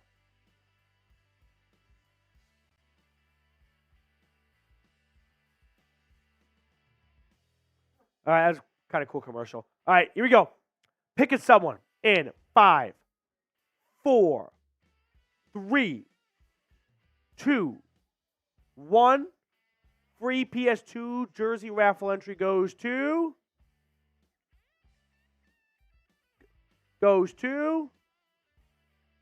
Jake Smith. Jake Smith. Jake Smith. All right. Jake, congratulations. If you want to guarantee a raffle entry, by the way, a $5 super chat gets you entered. A $10 super chat gets you 4 raffle entries. If you don't want to do super chat, you're more than welcome to Venmo at Matthew Petey as Derek Barnes goes to the locker room for the Lions. Walked off the field under his own power, so good sign that nothing too serious. Signed Patrick Surtain jersey raffle at the end of the game. $5 super chat gets you 1 entry. $10 super chat gets you 4 entries. 2nd and 2, Russ under center. Takes the snap. It is a handoff, and not going to get the first down is highlight reel Jaleel. Picked up a yard on 2nd and 2, but was turned away at the line to gain. And that'll bring a 3rd and 1.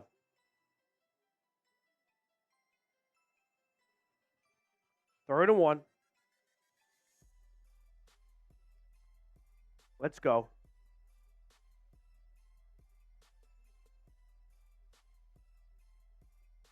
Russ under center. And a QB sneak. I don't know if he got this. I don't think he got it. Russ on a QB sneak on 3rd and 1. I think he got half a yard at his own 30-yard line. And he didn't get it. And Denver's doing another 3 and out. Another 3 and out for the Broncos.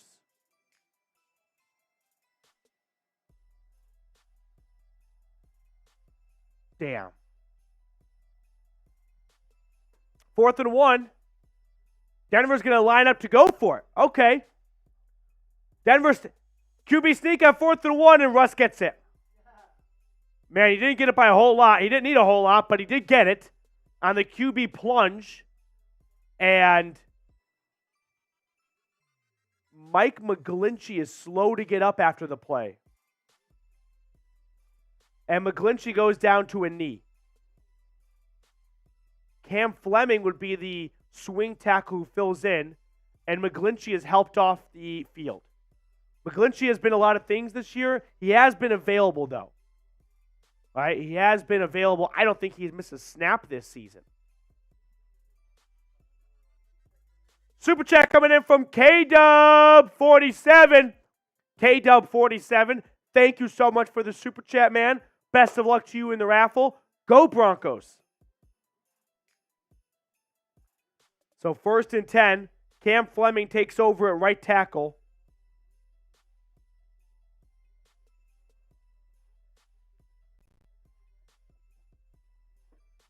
First and 10. Russell Wilson. I mean, Sean Payton on that prior play call, you could sense the urgency. In the second quarter, going for it on his own 30-yard line, did not want this game to slip away.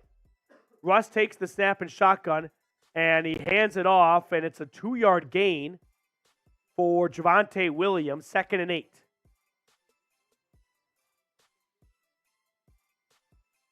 Second and 8. Come on.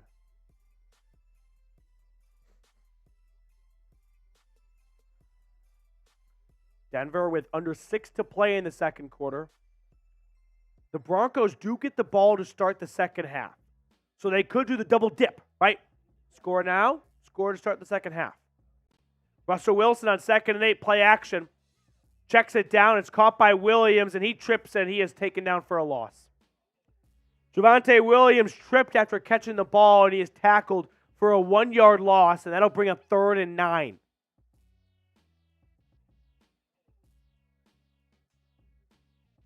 Third and 9.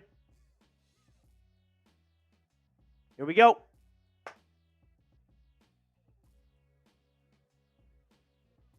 Third and 10 officially. A 2-yard loss, they rule it. Wilson lines up in shotgun.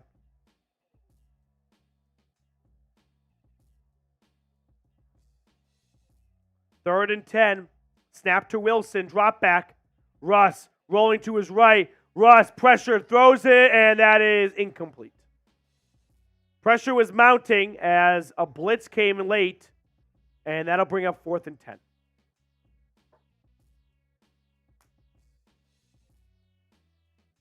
Come on.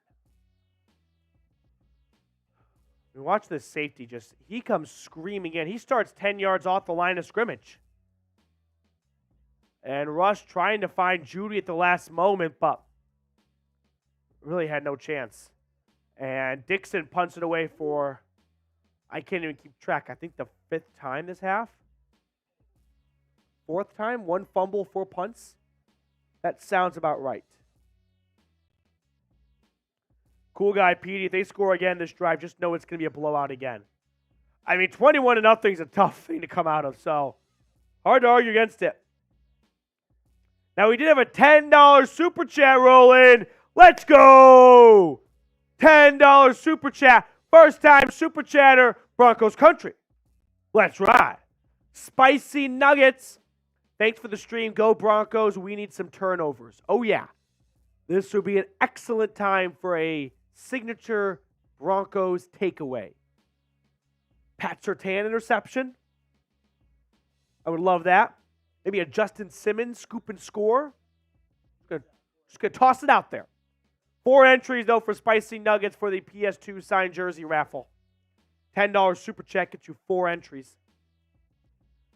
Goff, handoff, and it's a run for Montgomery, and David Montgomery gets 2 yards as Detroit has the ball with 4 minutes to go in the opening half, leading 14-0.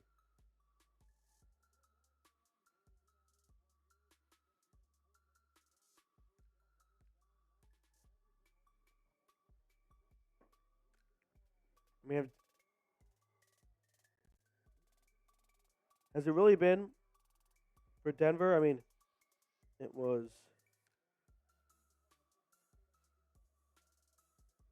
punt. 2nd and 8. Goff throws over the middle. That is caught. Gain of about 10. Amon-Ra St. Brown got just around the first down marker.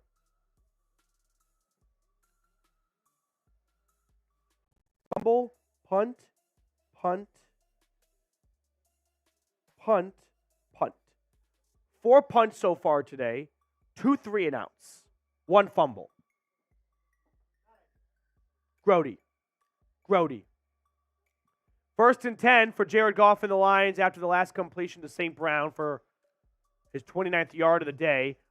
Goff is pressured and he throws it away. It's incomplete.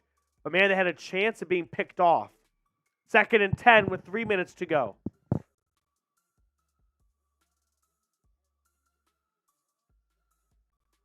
Judy caught a 40-yard pass. Mark, that is correct. Mark, it's been downhill since that play, honestly. Like, everything's just gotten worse and worse. Fumble and 2 touchdowns the other direction. 2nd and 10 for Goff and the Lions. They're at their own 29-yard line. Snap. Throw over the middle. That's Amon-Ra St. Brown. 1st down and more. He's across the 50 out to Denver's 40. Damn. About a 25-yard throw and catch. And Amon-Ra St. Brown gets the Lions across the 50-yard line into Denver territory. So the Broncos 42. Goff in shotgun. 2.5 to go in the half. Snap to 16. It's a handoff and a run for Montgomery. And David Montgomery is wrestled down by Baron Browning. Gain of 6.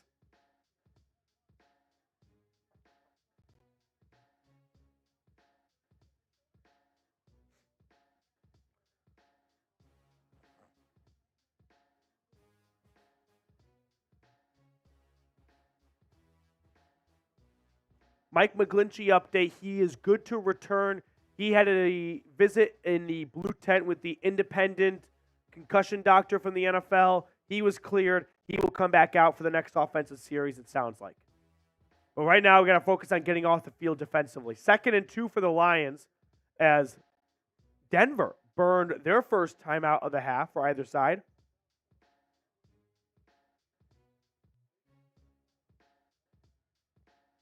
So the Broncos trying to preserve time for their own offense, which, hey, I can understand wanting to do that. How about priority number 1 is stopping the other team?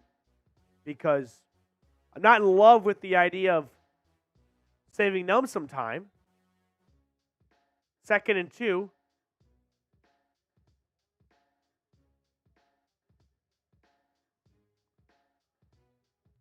If you're just tuning in, reminder, like the video.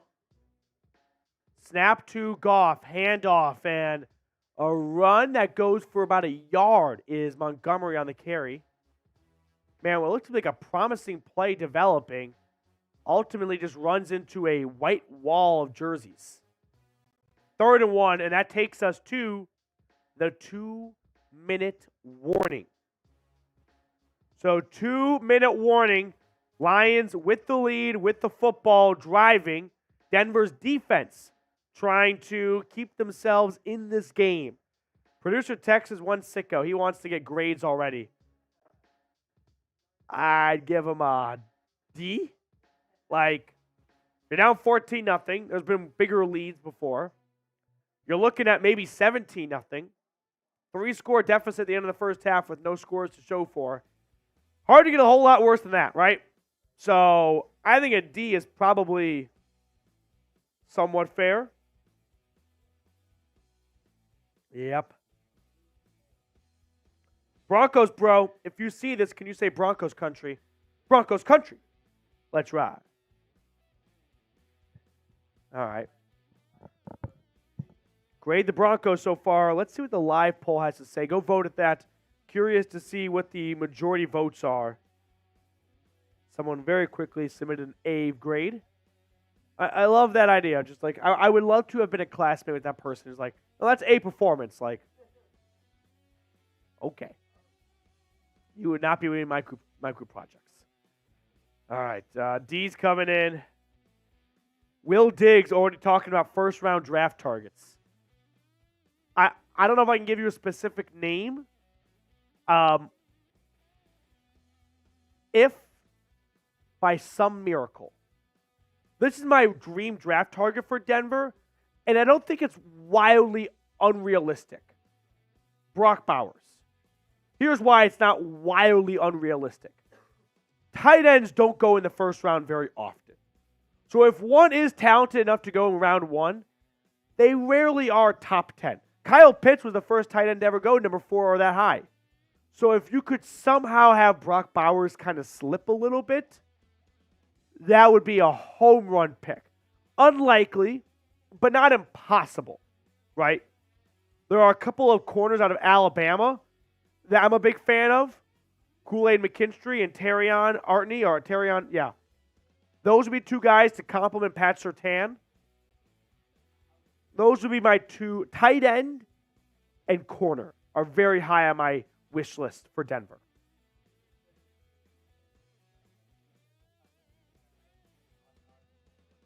If it's not Brock Bowers in round 1, I don't want a tight end that early. Because then you're kind of reaching for a tight end.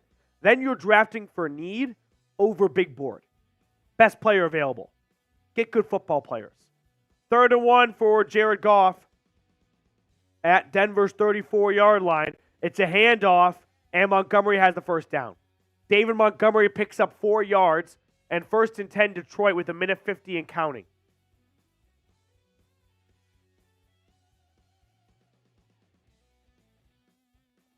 First and 10 Lions.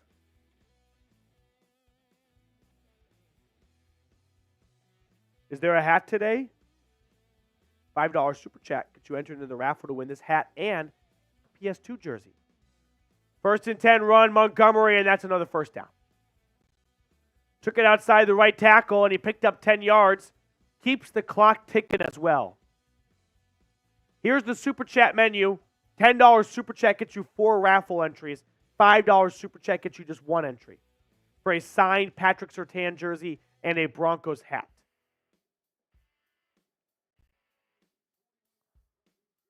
First and 10 Lions inside the Prize Picks red zone at the Denver 18-yard line. Fake pitch, dump off to Amon-Ra St. Brown, and he is tackled by Jaquan McMillan. Good play by number 29, limits the damage, 3-yard gain. 40 seconds and counting. And the Lions, who have all 3 timeouts, have not used 1. This is questionable by Dan Campbell. 30 seconds, and you haven't used 1 timeout yet. Clock's still ticking. And now they call a timeout. That was some Nathaniel Hackett shit. You let 15 seconds run off because you weren't sure if you wanted to call a timeout. It's stuff like that that I go, being a head coach is so much more than just calling timeouts and challenging plays, as we all do from our couches. There's a lot that happens between Monday and Sunday. Like, there's a famous coach saying, and I forget, Andy Reid, who said, from Monday to Saturday, you're all mine. Sunday, it's all you. So there's a lot that goes in before Sunday, is what Andy Reid's saying. But how do you let 20 seconds run off the clock there and go, never mind, we'll call a timeout? 2nd and 7. Goff in shotgun at the Denver 15. Snap to Jared. Pressure coming, throw, and that is incomplete. 3rd down. Spam those 3s, baby. Spam those 3s.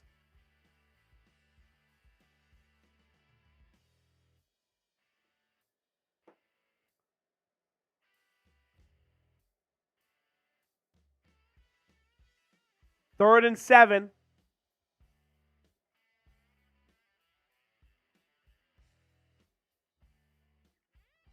Jared Goff in shotgun.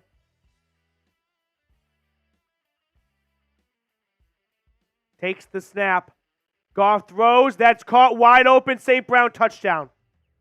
Flipped into the end zone. And with 19 seconds, Detroit gets their third first-half passing touchdown of the game. And it's 20-0 Detroit.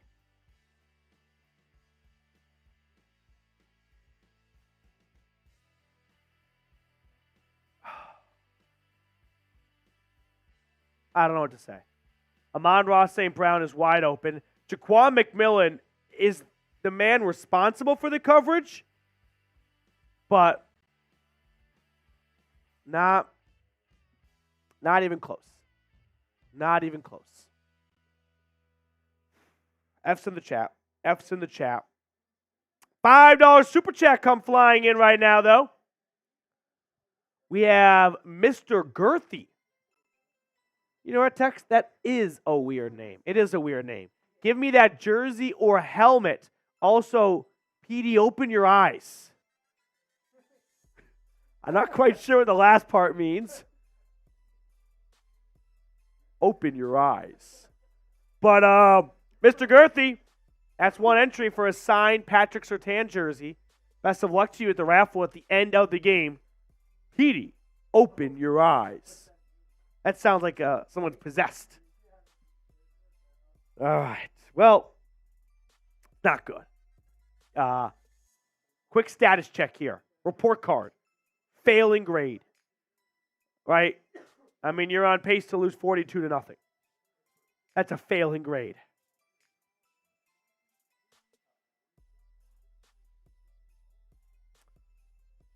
But I think the Broncos are going to lose.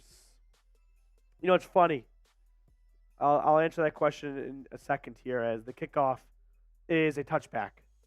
People love to, clown me, own me, old takes expose me, when I was, believe it or not super optimistic that the 1-5 Broncos were going to go win 5 in a row.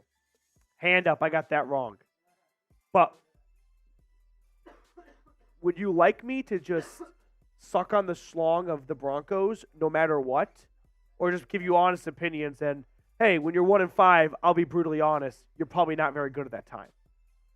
Russell Wilson takes a knee. We'll get the first half stats, and then I got to run to the little boys' room for a bit of a bathroom break before we get started with the second half. Not good. 21-0 Detroit. Lions got the extra point, so we'll update the scoreboard for you guys in a second here. But 21-0 Lions over the Broncos at the end of the first half. It's an all-systems failure on both ends. Offensively, a fumble, a couple 3-and-outs, and a lot of punts. Defensively, you gave up 3 long touchdown drives. Nothing that we saw over the last 7-8 weeks has been visible tonight, right?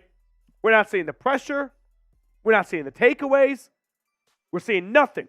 And it's tough to bank and rely on takeaways every single week, which is why during the 5-game winning streak, I had my nerves about this team if they didn't get the takeaways.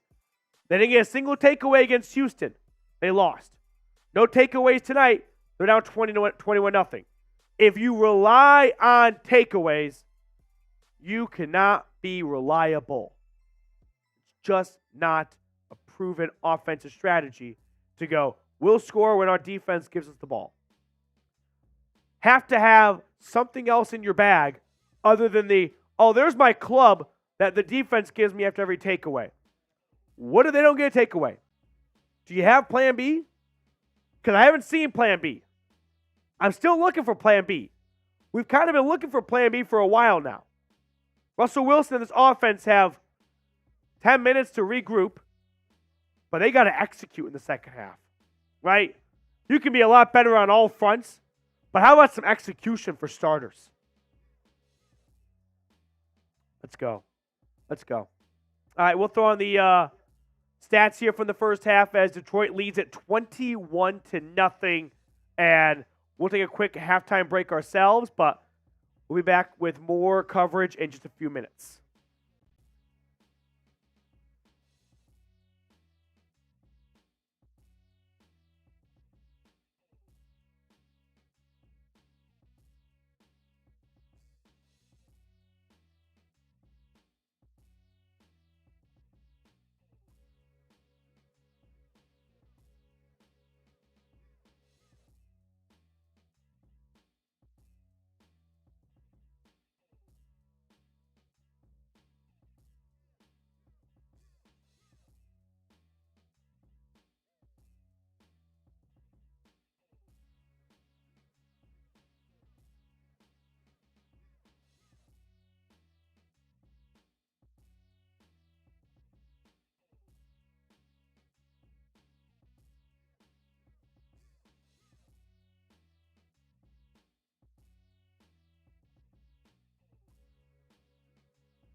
All right, let's see if anyone believes the Broncos are going to come back.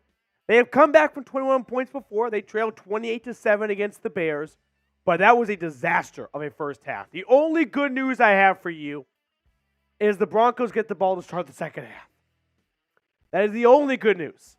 17 first downs for the Lions, 4 for the Broncos. 75 yards of offense for Denver. Poor execution by the offensive line. Inadequate play calling.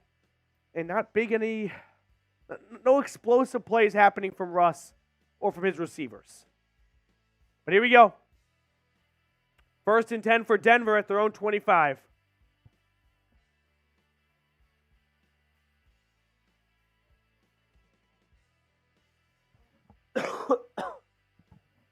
Excuse me. On 1st and 10, it is a run for Javonte Williams, gain of 4. Denver's ground game has done nothing today. I mean, Denver's offense has really barely been on the field. They had, 11 minutes of time of possession for the first half? Like, they played 30 minutes and they had the ball for about a third of it. Fumble, punt, punt, punt, punt. End of the half. 2nd and 7. Russell Wilson under center. Another play action this time. Dump off to Javonte Williams, who is taken down for a loss. On 2nd and 7, it's a bit of a screen that the Lions were ready for. And that's going to be a loss of 6, a loss of 7. And that'll bring up 3rd and 12. Russell Wilson finding Javonte Williams, but for a 5-yard loss. And Denver is staring at a 30 and out to begin the second half. A lot of orange in the crowd. Broncos country always travels well. Russell Wilson in shotgun, empty set. Takes the snap. Russ throwing downfield. That's incomplete. Flag, flag, flag. Threw into double/triple coverage for Marvin Mims, his second target of the day, and Mims gets a flag from the officials. I feel a little bit bad for the defender because he actually has his hands up like, I'm innocent, I'm innocent. But they throw the flag anyway. They might not throw this flag. They might pick it up. Here we go.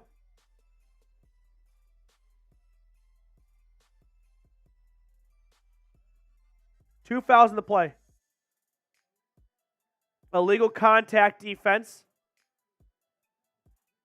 And then pass interference. We'll take it. It is, that pass interference by Alex Anzalone is the best play by Denver's offense all game. So, a big PI sets up Denver with a first down well into Detroit's half of the field.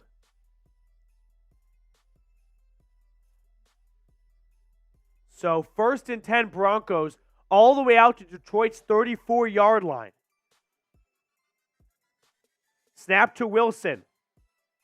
On the option, he hands it off to Samaje Perine. He gets about 2 yards, and that'll bring up 2nd and 8. Denver is committed to running the football, and hey, you shouldn't just panic and break away completely from the game plan in the early stages of the third quarter, but the offensive line has to get some kind of push. They are losing the battle at the line of scrimmage. 2nd and 8.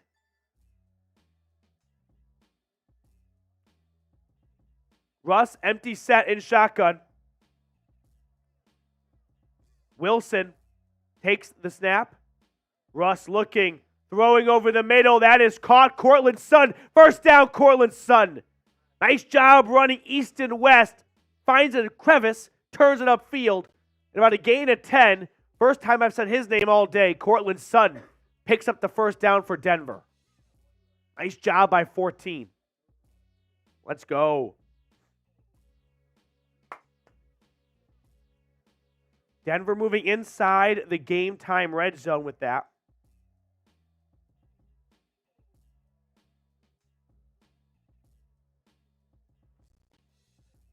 First and 10, and it's a run for the Broncos. Gain of 6. Danny Boy, yes. Matthew Petey is my Venmo. If anyone wants to enter the signed Pat Surtain jersey raffle.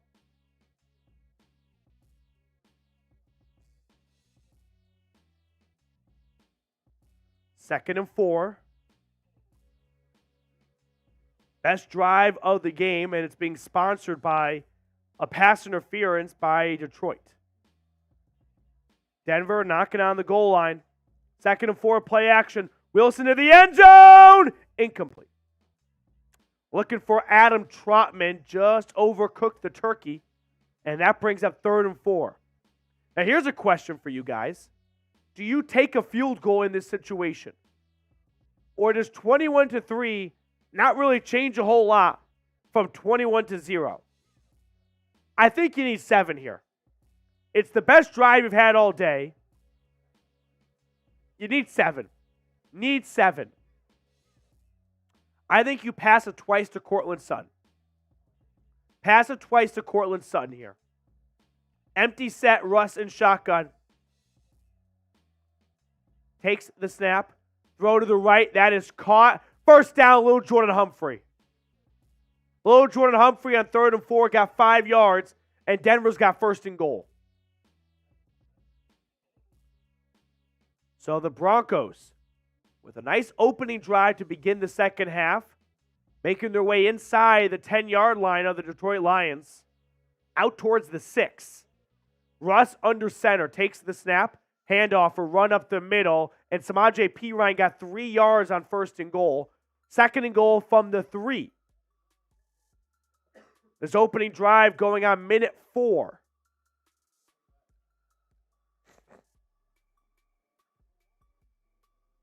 Jaden O'Brien says, take your points when you can get them. In the first half, I agree. In the second half, when you have a better understanding of your situation, which is a 21-point deficit, you know what you need, and that's a touchdown here. Second and goal from the 3. Russ, play action. Throwing, end zone. Caught, out of bounds. Caught by Brandon Johnson. Good to see him back. He was on IR for a while. And he was out of bounds, unfortunately. He does not even get 1 foot in bounds. So with that, we have 3rd and goal. 3rd and goal. Oh, Daniel, I got your $5 Venmo. Danny Boy, max out at 4. Yep. 3rd and goal. Russ in shotgun, takes the snap, drops back. Wilson throwing to the left pylon. That is caught. Touchdown! Lil Jordan Humphrey with a big boy touchdown. Let's go. Denver's on the board. Wilson finding 17 for 6. What a response from the Broncos to start the second half, trailing 21-0. Nice jump ball to wide receiver 4, and he hauls it in for 6. Nice throw by Russell Wilson. Good play altogether. Are they reviewing this? Uh-oh. They are reviewing this. This is a bad camera angle. Let's watch it again. This is a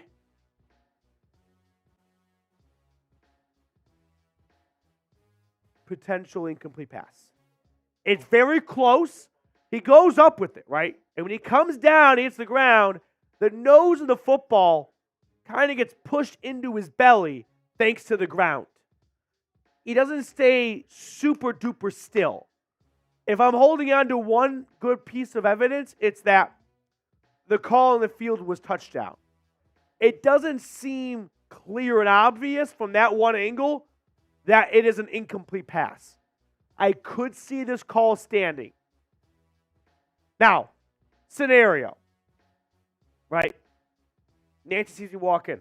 I got luscious via hair. No. Was it a catch? Yes or no? First, answer that question for me. And then I want to ask, let's say it's not a catch. It's 4th and goal at the 4. Are you going to go for it? or are you going to kick the field goal for 3 points? I would go for it. I think this is, I need to see another angle or another replay of it. I think it's a catch. The ball did not, emphatically move or anything. Maybe a slight nuzzle, just a slight skosh movement, but it wasn't egregious. I'm optimistic that this call will stand. I sure hope so. Did we just get a $10 super chat earlier? Oh, no? Is that from earlier? Okay. My bad. Yeah. Was it a catch? Let's see.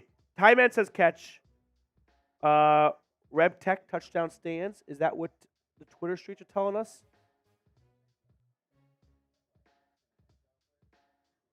I got bad news.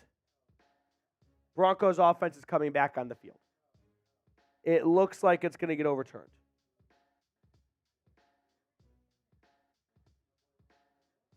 I think little Jordan Humphrey's about to have a touchdown taken away.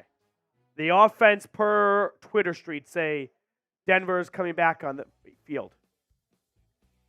Call on the field is a touchdown.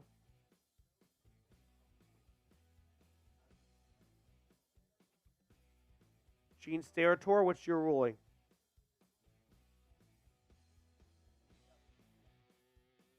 Stands, touchdown! Let's go. Twitter was wrong. I thought it was a catch. It was very close. All bias aside, it looked way too close to be the ground, without a doubt, aided the receiver in the catch. He catches this, by the way, 2 feet before he goes to the ground anyway. So, yes, you have to survive the ground. I know all that. But it's not like he caught it on the ground or something. He went up, he got it, he came down, and on the way down, it brushed up against the turf. So touchdown Denver, Wilson to Lil Jordan Humphrey. The extra point is good, and the Broncos trail by 14 here in the third quarter, but an impressive 4.5-minute opening drive of the second half gets 7 on the board for Sean Payton's troops. Span those TDs. Show me those TDs. Let's go. Let's go. Tim Green, social media, was not right this time. Can't always trust what you see on the internet. Can't always. Abraham Lincoln said that once. Can't always believe what you see on the internet. Sauce to Boss typing TD. Ty Man typing TD. Here we go. 3-yard touchdown reception for little Jordan Humphrey. 75-yard drive for the Broncos in 10 plays, 4 minutes and 26 seconds. Now, the first half was not just bad offensively. The defense gave up 3 passing touchdowns. Let's see how the defense responds, because it wasn't just about the offense getting in sync, right? The offense could put up 3 touchdowns in the second half. If the defense does not make a single stop, Denver's losing. So, can the defense make a stop now? Try and flip the momentum in Ford Field. I mean, this is a fan base that has been through so much turmoil and sadness. They are ready and they are used to this. They have seen this before. Will they see it again? Will the Broncos be the next team in a long line of teams that have given this fan base in Detroit heartbreak? Here we go. We're doing the Broncos playoff odds by week.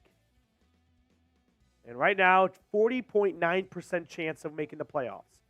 A win puts them over 50%. A loss does not kill them, but it drops them closer to 30%. First and 10, Detroit at their own 25. Under center, play action for Jared Goff. He throws over the middle. That's caught Amon-Ra St. Brown. Amon-Ra St. Brown out to the 50-yard line for a 25-yard pickup. So the Lions offense picking up where they left off. St. Brown over 100 yards and 1 touchdown today.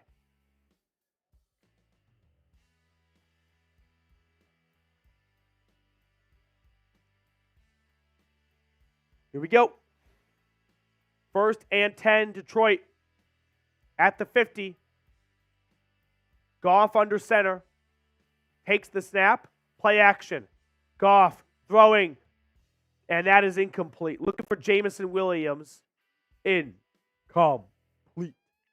2nd and 10. VT92, $5 super chat. Let's go. That's what I'm talking about, VT92. Are the Broncos going to be that 1-5 or that hot 7-6? Stay tuned. Yeah, I mean, this has been a Jekyll and Hyde team this season. Right now, we're seeing the 1-5, but maybe the 7-6 is going to just peak out a little bit, right? Kind of get through the no-fly zone. 2nd and 10. Handoff, Jahmyr Gibbs, and there's the 7-6 defense. No gain on the play. DJ Jones in on the stop. VT92, thank you for the super chat. Remember, $5 super chat, guys, gets you a raffle ticket to win a signed Patrick Surtain jersey and this Broncos hat. So a longtime viewer of the channel wanted to sponsor a giveaway item for our raffle to spread some of that holiday cheer, and he picked up a Patrick Surtain signed jersey and a Broncos hat for us. $5 super chat gets you 1 raffle ticket. $10 super chat gets you 4. Run to the right, Gibbs, 1st down carry. We're back to the 1-5 defense. Back to the 1-5 defense. 1st and 10.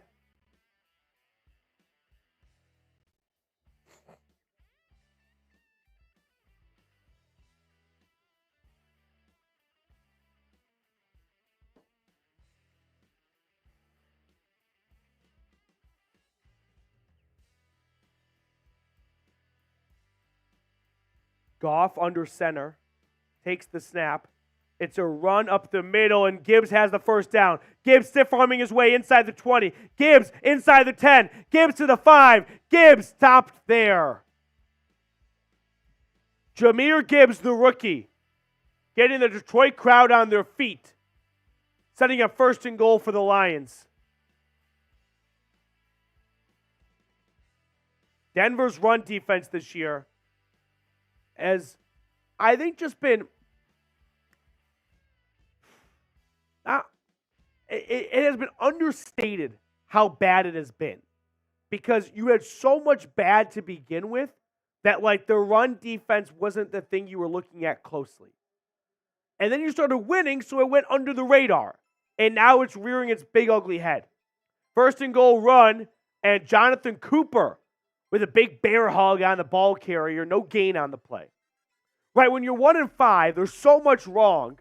Usually you're not going, I'll tell you why we're 1-5, it's that nose tackle. No, you think bigger. You go to the quarterback, you go to the head coach. But when you're winning, no one's going to go up on the radio and say, hey, I know we just won 5 in a row, but can we talk about that 3 technique? No. No one gives a shit about the defensive tackle on a 5-game winning streak. But what's been consistent between the winning and the losing has been the run defense has been bad. 2nd and goal. Goff looking, throwing out the back of the end zone on 2nd and goal, incomplete. 3rd and goal, Joshua Sanchez, 1st time, super chatter, Broncos country. Let's ride. Do him dirty, Denver. Hey, for Josh, let's get ourselves a stop.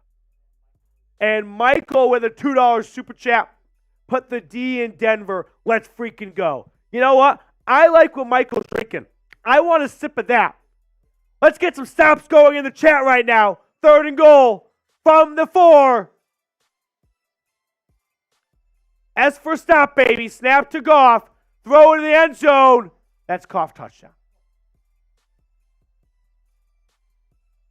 Sam Laporta, the rookie tight end, his 2nd score of the night. And the Lions respond with a touchdown of their own. And Denver's defense is getting worked. Patrick Surtain in on the coverage, and one guy's got about 40 pounds on the other. That's going to be a difference maker.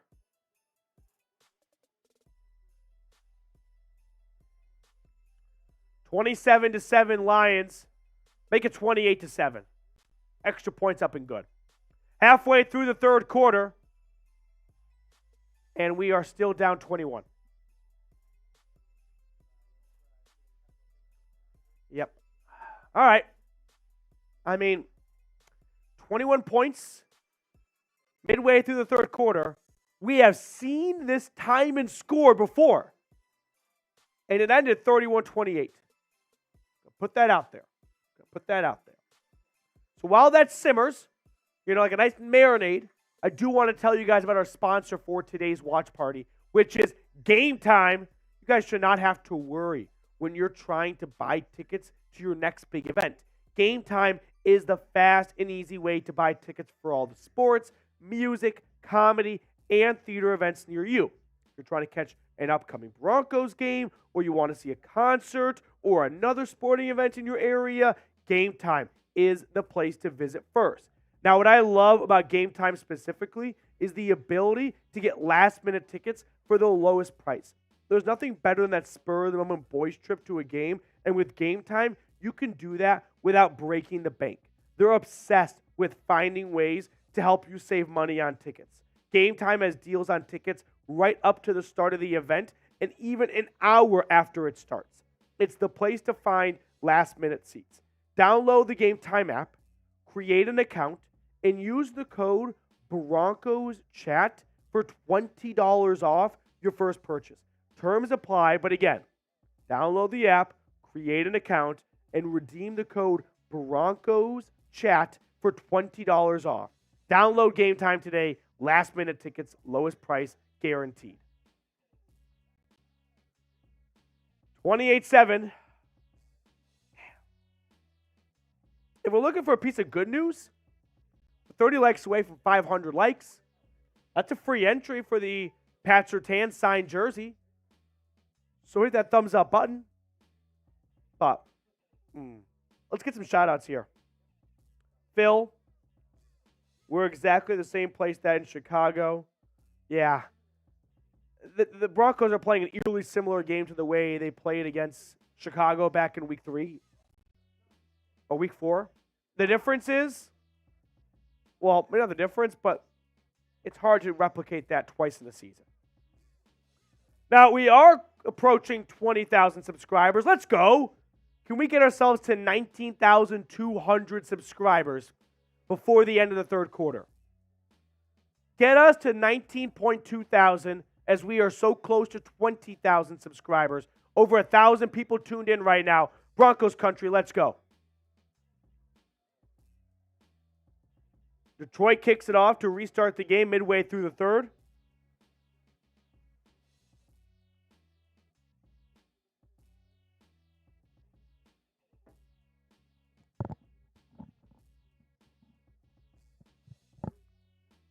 Here we go. David Bowers, I was expecting a better game from the Broncos. I think we all were. But that's the NFL.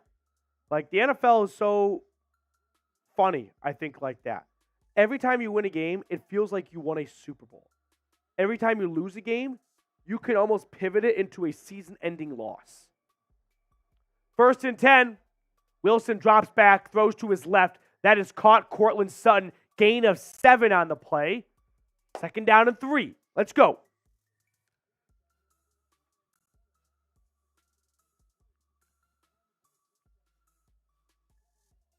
Sutton with his second reception of the day. He has been relatively quiet so far, but he has been the lifeblood of Denver's air raid. Can they get 14 involved a little bit more? 2nd and 2. Highlight reel, Jaleel is in the backfield. Russell Wilson is under center. Mike McGlinchey's back at right tackle, by the way. Russ under center, handoff. It's a run for Jaleel McLaughlin on 2nd and 2. He gets a 1-yard gain.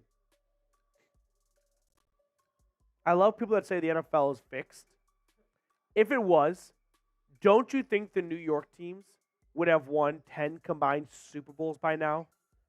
Their biggest market. 3rd and 1. Denver at their own 35, QB sneak, and Russell Wilson gets it. Let's go.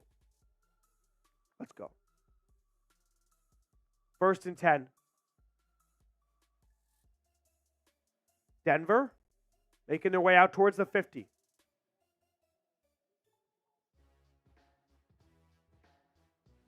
Again, the offense can score every single drive moving forward. The defense needs to stop. Like, if we need one side to really step it up, it's defense here. 1st and 10. Russell Wilson in shotgun at his own 36. Play clock winding down, takes the snap at 0. Russ pressured. Russ throws it. It is caught. Adam Trotman. Trotman running. 1st down and more. Trotman to the 40. Out across the 50-yard line. Let's go. Wilson nearly sacked on the play. Finds his tight end, Adam Trotman, for about a 20-yard gain. Nice job by 82. Hanging around for his quarterback.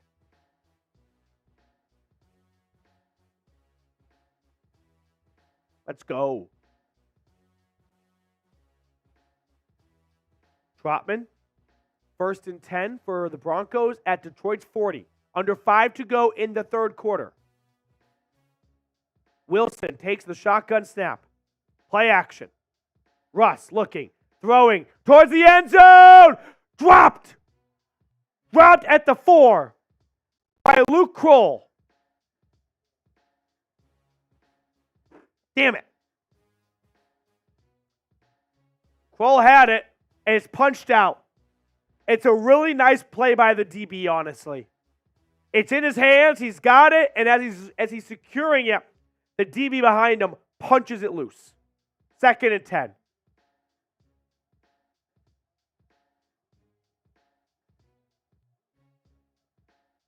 Russ.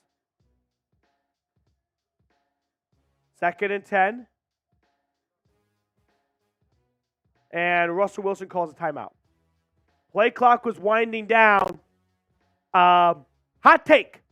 When you're down 3 touchdowns, you might value all 3 timeouts over 5 yards. Like, there has to be an alarm bell that goes down 3 touchdowns or 5 yards. I don't understand the obsession with avoiding the delay of game penalty when you are going to need all 3 timeouts if you need to make a stop at the end of the game. And chances are down 21, you might need to use all 3 to get the ball back at some point if you're even lucky enough to get yourself back in this game. Not a fan of burning a timeout to avoid 5 yards at midfield. 2nd and 10. Denver has 2 timeouts remaining.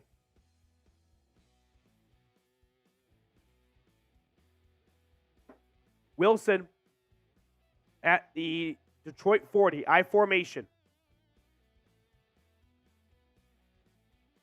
Russell Wilson calling an audible, changing it. Play clock under 5. Takes the snap, handoff, and what a beautiful audible that was. No gain. No gain on the play.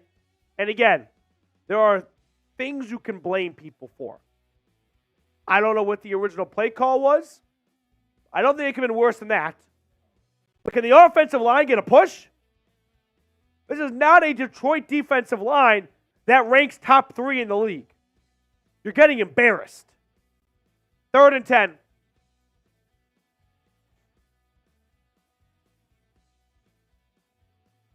Wilson in shotgun.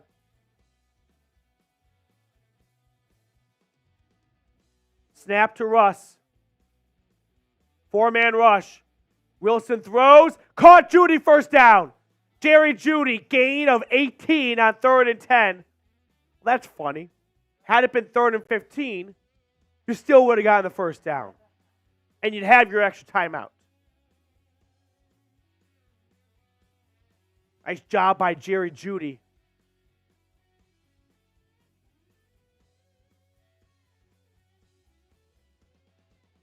First and 10, Denver. making their way towards the game time red zone. Prize Picks red zone. 1st and 10, Denver. I'll tell you what. Denver has milked every second of this play clock when they were trailing by 21 points. Wilson throws over the middle. That's caught Cortland Sutton. First down run by Sutton. Gain of 12. Sure, you still have a lot of time left, but don't you think we can have a little bit of urgency where you don't snap the ball at 0 every single play when you're trailing by 21 with 17 minutes to go in the game? Just an idea. Wilson takes the snap. 1st and goal, fade, end zone, incomplete. Broken up, looking for Sutton.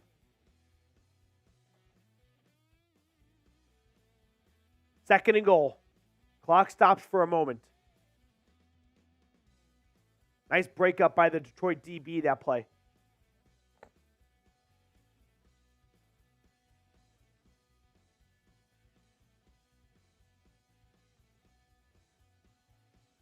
Second and goal. Russell Wilson in shotgun. Russ takes the snap. Wilson throwing over the middle. That is caught. Jaleel McLaughlin, and maybe they call him short. I think that's a touchdown. I think they're going to review this, and they're going to give him 6 points. Highlight reel, Jaleel catches it, bounces off a defender, and he is close. Did he get in? Man, it looks like he got in. They call him a half-yard short. 3rd and goal. 3rd and goal. Javonte Williams in the backfield. Wilson takes the snap. Pitch left. Williams, one man to beat, and he did not do it. He stopped short on 3rd and goal. 4th and goal, you got to go for it. Got to go for it at the 1-inch line. Does he get this? He might have gotten that. Denver might challenge this, and he might have broken the plane. Now, the fear if you're Sean Payton is you could lose a timeout if you challenge and lose it. Russ, under center, 4th and goal. They're going for it. Handoff to the fullback. Touchdown, Michael Burton. Michael Burton got it for sure. Touchdown, Denver. But a whistle happened. Flag. I think this might be offsides defense. Penalties declined. I think this will be offsides defense. What? Offsides offense. Offsides on the offense. Penalties wiped away. Oh my God. They call this on Quinn Miners. I don't know what to say. Quinn Miners' hand is maybe 2 inches offsides. And they call it. No, this is not a Kadarius Toney situation. And now Denver sends out the field goal unit. This is asinine. So 4th and goal, Denver's going to kick a field goal from the 5-yard line.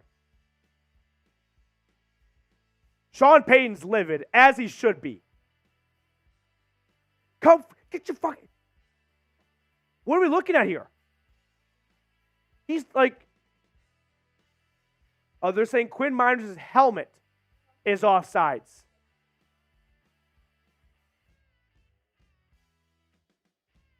This is unbelievable.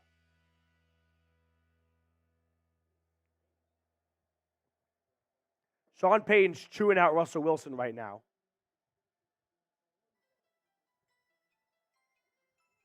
Now, after all the yelling, a 23-yard field goal attempt is good. It's 28-10. So Denver that time burned about 7 minutes of clock to go from trailing by 3 scores to, wait for it, trailing by 3 scores.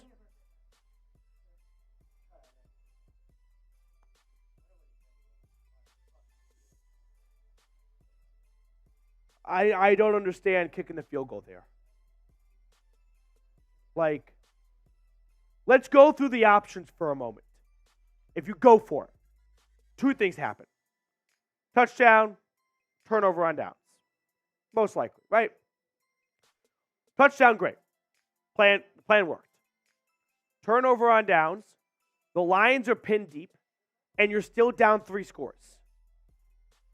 If you go for the field goal, you're down 3 scores, and the Lions are going to have 1st and 10 at their own 25-yard line compared to their own 5-yard line, where you could get the ball back in much better field position and still be trailing by 3 scores. I do not like kicking a field goal in that situation. I am 90% of the time, team take the points. But when you're down 3 touchdowns with 16 minutes to go, I don't think a field goal is going to get it done.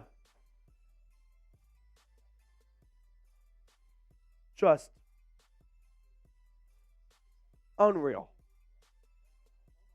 Unreal. Oh. Yeah.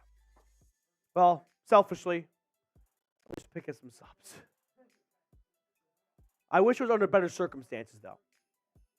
We're 25 subs away from 19, make it 24 subs away from 19,200 as we march to 20K. Damn.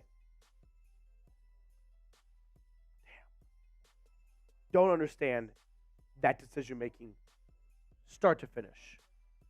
But, like, I also don't want to take...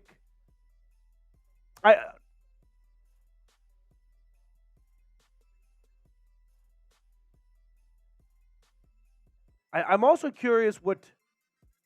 Okay.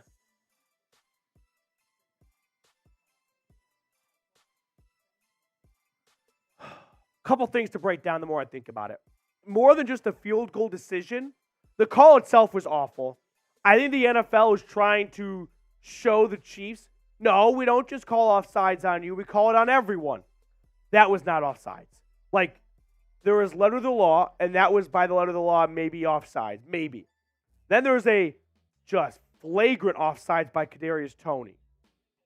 There has to be a separation of what you've done for the history of the NFL, which is we don't call ticky-tacky offsides by the offense if it's by a millimeter.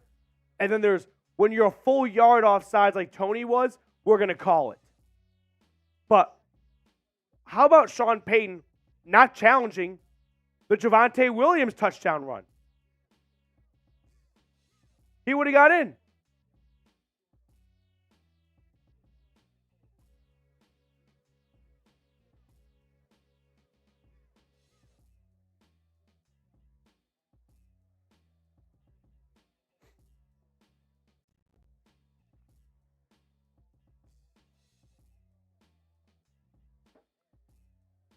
First and 10 run for the Lions, and David Montgomery picks up 7 yards. And then to round out the whole last sequence, Sean Payton was screaming at Russ. Like, what could he be screaming at Russ for? The only thing that can really enter my mind is not going with the play call. Like, you can't be mad at Russ for the penalty on his right guard. I'm not quite sure what they're mad at Russ for unless Russell Wilson went rogue and didn't call the same play call that Sean Payton phoned in. That's my only thought. 2nd and 3.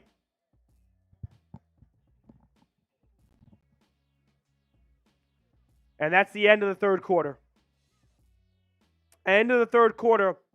18-point lead for Detroit with 15 minutes to go.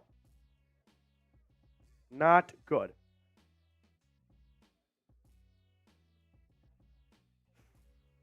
Damn. All right. A lot of football left. We're now at the point where there's not a lot of football left, actually.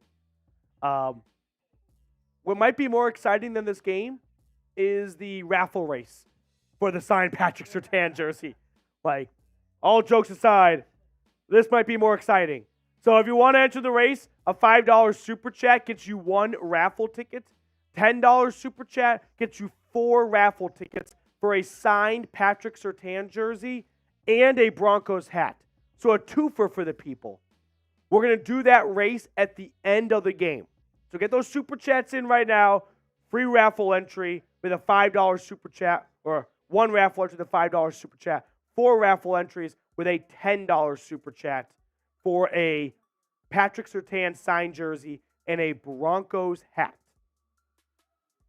Okay. Fourth quarter time. Defense, obviously, I think we're even past the word stop. They need a takeaway, right? Because time is a factor.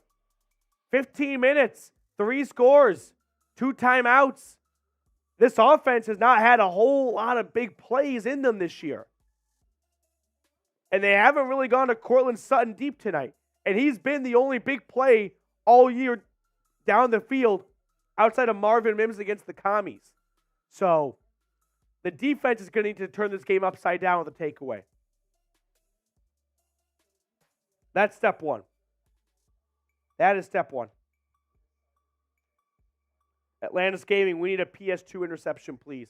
Yeah, PS2 is we do a jersey sign giveaway raffle from tonight. He has not been phenomenal tonight. He's been burned a couple of times. He's been beat. Just frustrating.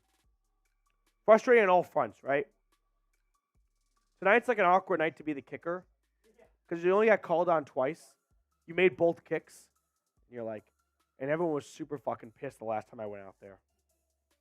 Kyle, $5 super chat. Let's go, Kyle. Kyle Gajewski. So far, not a fun game to watch, Kyle. I would agree. 28-10 is not at the top of my fun games to watch list as well. So, hopefully we get a turnaround. Jared Goff on 2nd and 3, throws it over the middle. That is caught. Jamison Williams first down. Jamison Williams a little shaken up and he pops up. 1st and 10, Detroit. Kyle, that's 1 entry ticket for the signed PS2 jersey. Everyone watching, be like Kyle. Like, Christmas is right around the corner. If you have not gotten someone a gift or you want to get yourself a gift, $5 for the chance of winning a Pat Surtain jersey. Not a bad deal, yo. $10, you get 4 chances.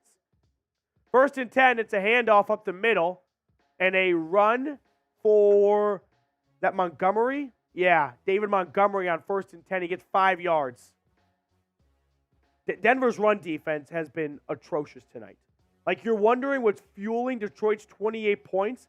It's their ability to just run the ball on 1st down and set themselves up with 2nd and successful. 2nd and 6.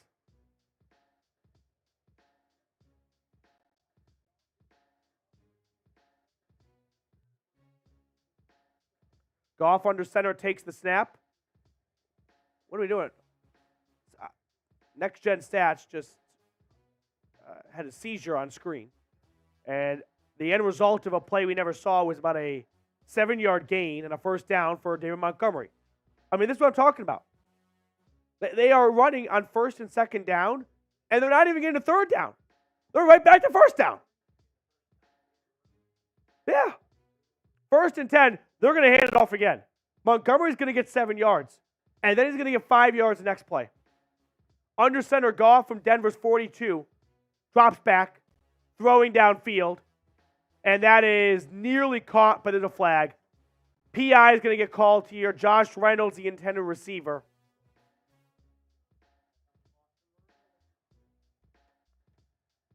Fabian Moreau. Who's Foster?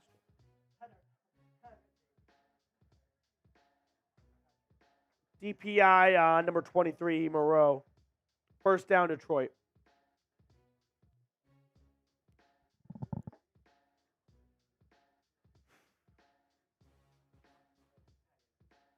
That's where I know the name from.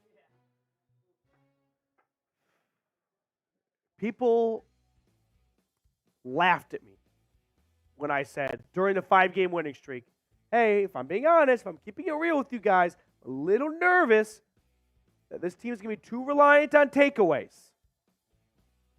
As David Montgomery runs for 12 yards on 1st and 10. Here we are. There's no takeaways. And look at the scoreboard. Takeaways are fun. They're not reliable.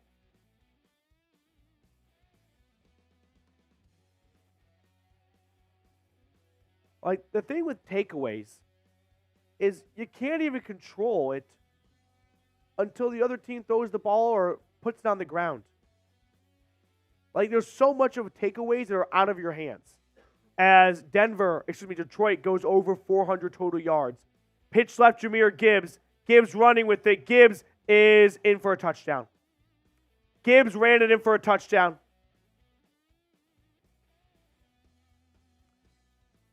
And the Broncos defense is getting embarrassed again on national television. Lions extend their lead. It's 34-10.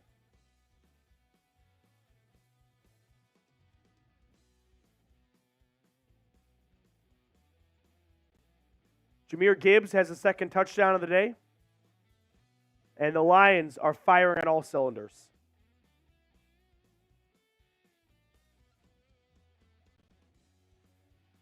The extra point from Detroit is up, and it is good.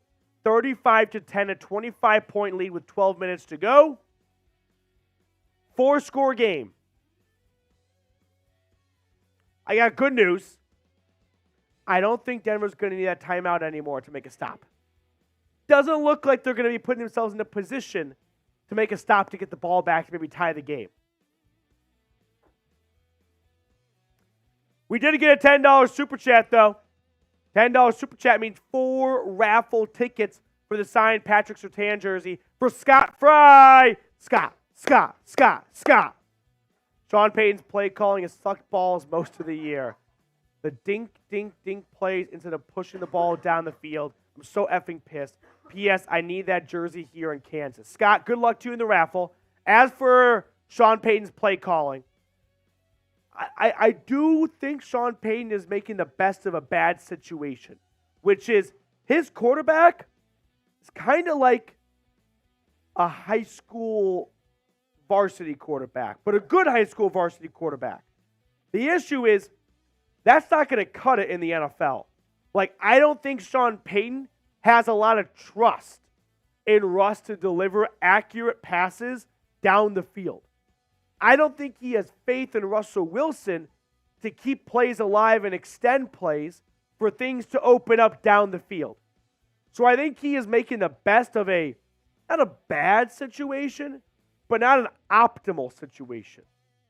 So this is the best he can do right now, and that requires a lot of dink and dunks. And yeah, that can be frustrating because when the defense kind of hones in on that, you are left with very little.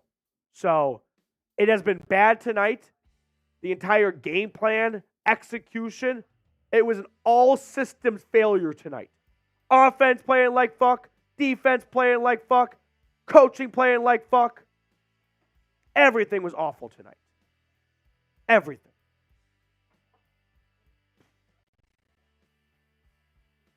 Happy Saturday night. Yeah. 5 subs away from 19,200 subs. Let's go.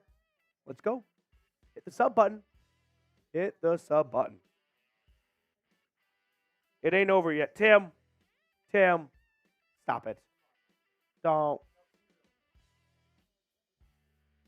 Here's why it's also really over. Denver can't score a touchdown in under 2 minutes. I don't think they can. I do believe they could score a touchdown on this drive. I think it would take them 5 minutes. Russell Wilson winds the play clock down to 0 when he snaps the ball every time.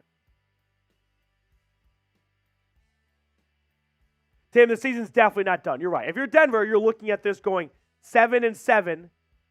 You probably need to win out. And you have 3 easy games.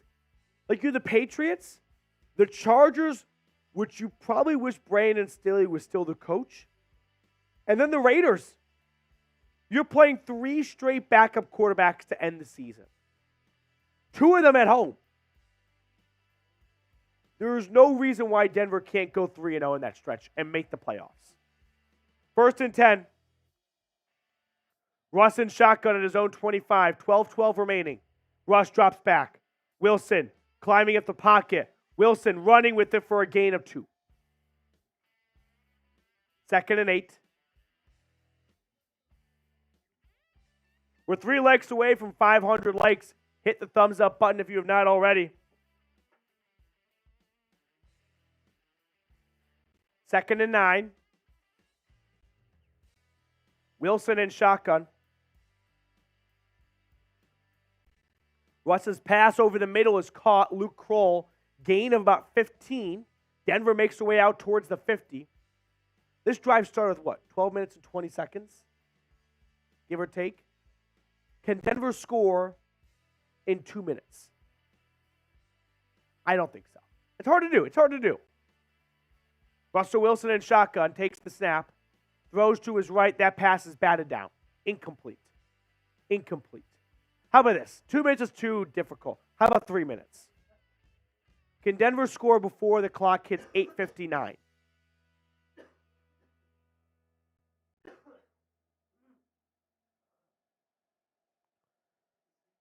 You will not beat the Raiders. Man, the Raiders aren't good. Like, they have way too many wins for how bad they are. 2nd and 10. Russell Wilson in shotgun.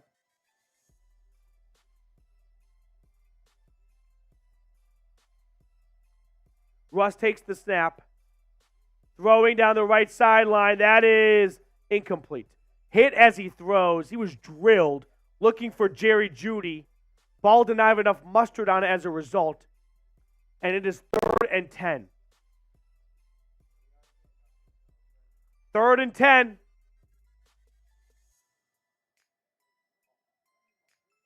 He got clobbered indeed. You know who we have not seen tonight in the chat? John E. John, are you watching right now? John, let me know. 3rd and 10. Russ in shotgun. Takes the snap. Wilson throwing down the left sideline this time. That is caught. Marvin Mims. Whoa, what a catch for the moment. I'm not sure he caught it for sure in bounds. Incredible focus by Marvin Mims. This is close. Is he in bounds? I don't know. Jim. Left foot. Right. I don't think he's in bounds. Can you snap it now? And they walked this back already. So incomplete pass. It looked too good to be true. VT92. Refs can't see the ball cross the line, but can see it offsides with eagle eyes. You know, VT, I was just thinking to myself, like, what I hate that happens in sports is when a team gets like blown out like they are right now, and then the fan base, all they want to talk about was the bad call. No, you can call it a touchdown. Denver's losing 35-14 instead, right? That's not the issue. The issue is they're down 25 points right now, and they're punting it at their own 44-yard line. Talk about surrendering. Surrender Cobra. Oh, my goodness. And Trayman Smith tackles Khalif Raymond, the punt returner, who called a fair catch. Just sloppy. And now we got a fight, which is awesome. But what are you doing, Smith? You're down 25, and you're dealing cheap shots to a punt returner calling a fair catch. That's embarrassing. It really is. It's a bad look for the entire team. You're the team that knocks guys out when they call a fair catch.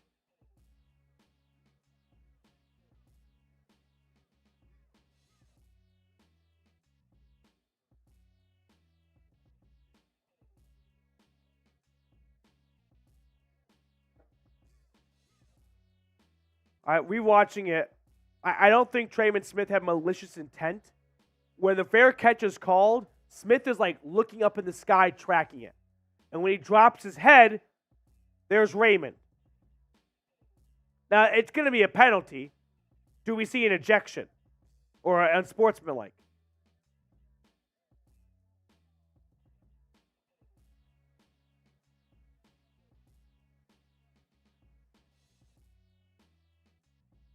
So, unnecessary roughness, all that, 15 yards.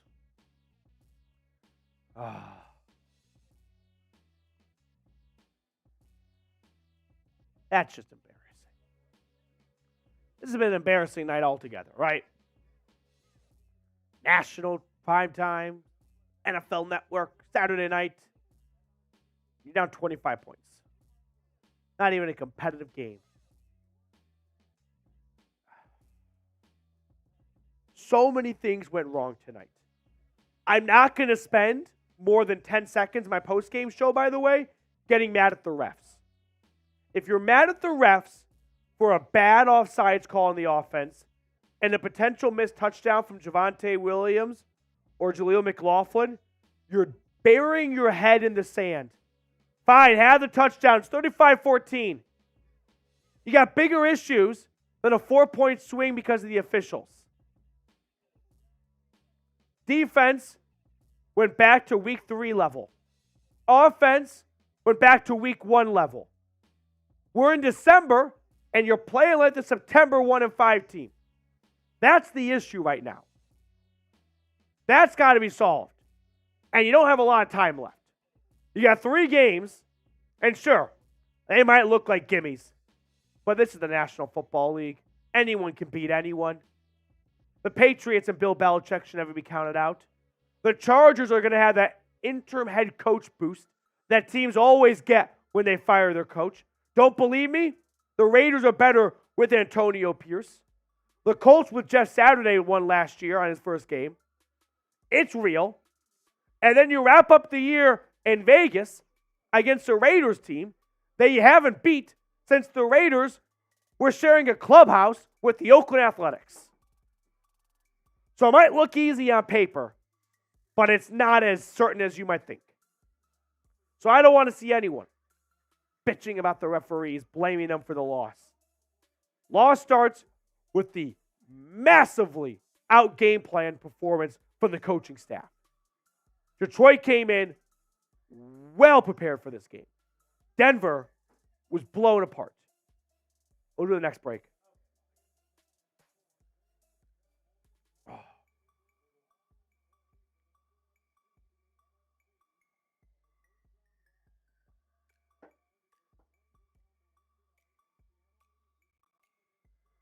So it's going to be Detroit's ball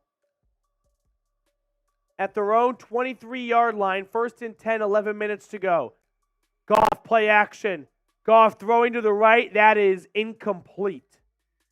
2nd and 10.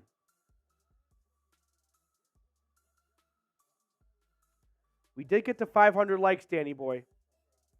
Is someone ready for a free entry for the signed Patrick Surtain jersey? BT92. We'll get to that super chat in a moment. If you want to be entered into the Pat Surtain autographed jersey raffle, type me. 2nd and 10 run for Detroit. Jahmyr Gibbs shoved out of bounds. 2-yard loss on the play. 3rd and 12. Scott Fry with a $10 super chat. All right, type me for a free entry for the signed Pat Surtain jersey. Scott Fry with $20, by the way, gets added to our Mile High Club.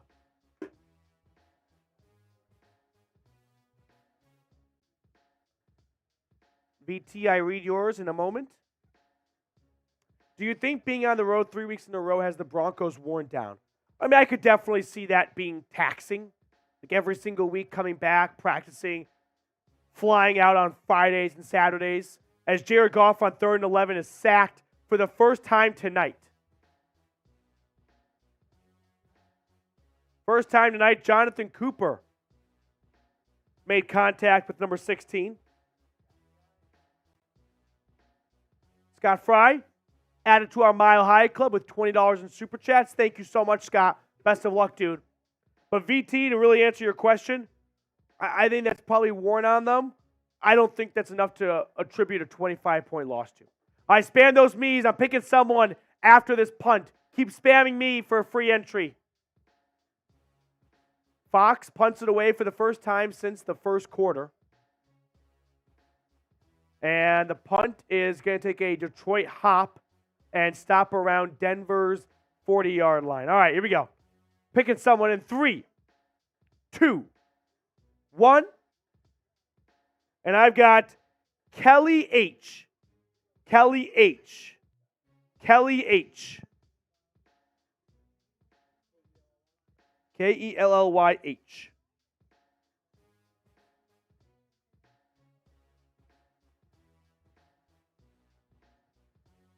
We got Daniel Peterson in the chat. What's going on, Mr. Peterson? Thank you for tuning in. All right, what's going to happen on this drive? Does anyone have any optimism for a score? Yeah. Here's the sad thing. Well, it's not the sad thing. Not that anyone cares about my fantasy team. Out of pride, I benched Jared Goff. I can't even look at my matchup. I also know I'm going up against Sam Laporta, who scored twice tonight. So, fantasy football sucks. You work all year, and you make one bad decision. All right. Should we do the quick read? Yeah, let's do that. Let's tell everyone about our terrific sponsor helping to support our watch party for tonight, as we are getting support from our great friends over at Prize Picks. Now, if you're unfamiliar with Prize Picks, here's how Prize Picks works. All you do is select 2 to 6 player stat projections. The more players you select, the more potential winnings to be had. And Prize Picks is offering an awesome deal during the holidays right now with Demons and Goblins. So if we look at my selections for Sunday, Week 15, I'm taking the more on Joe Flacco's passing yards at 199.5. Now, that is a Goblin, which means those stats have been lowered. So not as big as a potential winning, but I picked a couple of Demons, which means a little bit difficult to get, but bigger potential winnings. So I took the more on Desmond Ritter's passing yards against the one-win Panthers at 224.5, and the more on Amari Cooper's receiving yards against the Bears at 89.5. So if you like my selections, you can ride with me. You can make your own picks, but just do it at prizepicks.com/CLNS and use code CLNS for a first-time deposit match up to $100. That link, by the way, is in the comments, it's in the chat, it's in the description of today's video. 1st and 10 for Denver to bring us home here. I checked down Samaje Perine is going to pick up 12 yards and get Denver out to the 50-yard line. 1st and 10. Lloyd Cushenberry gearing up to snap the ball to Russ. Empty set, shotgun formation. Under 9 to play in the 4th quarter. 35-10 Detroit. Russ takes the snap. 5-man rush. Wilson throws over the middle. That is caught. Jerry Jeudy picks up about 15 yards. Takes a big hit at the end.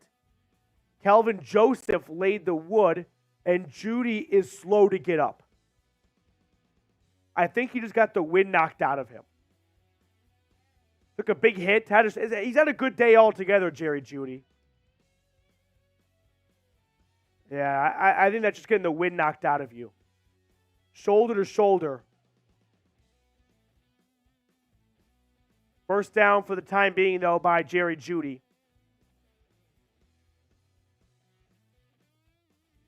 Jeudy helped to the sideline. 1st and 10 Broncos. And now Jeudy to the blue medical tent. Denver out to Detroit's 35-yard line. They need 4 scores in 8 minutes and 20 seconds. Some would say unlikely. Wilson looking. Wilson throwing. That is caught over the middle. Cortland Sutton. Gain of 13. So Detroit giving up some easy receptions over the middle of the field. That clock keeps ticking. Under 8 minutes to go. 1st and 10, Denver. At the Lions 22.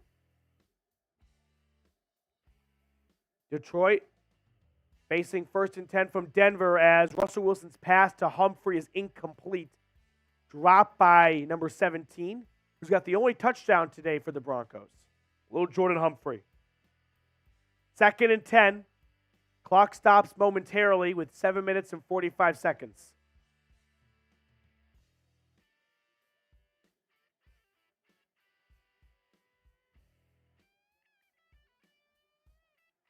Second and 10 for the Broncos at the Lions 22.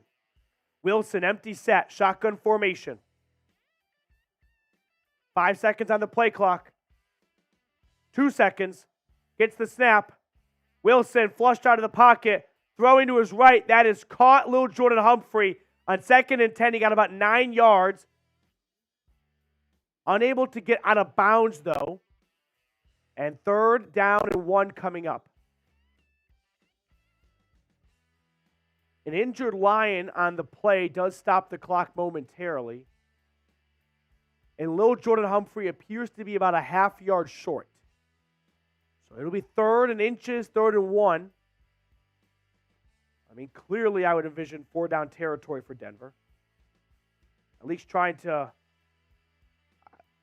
I always think about the Eagles back with Deshaun Jackson coming back from 28 points with 8 minutes.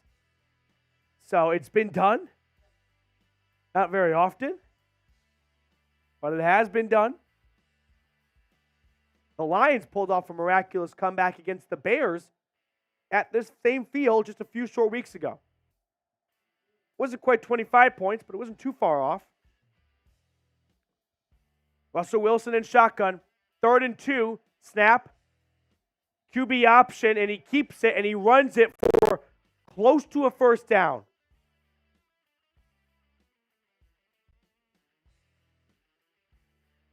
They mark him a half yard short.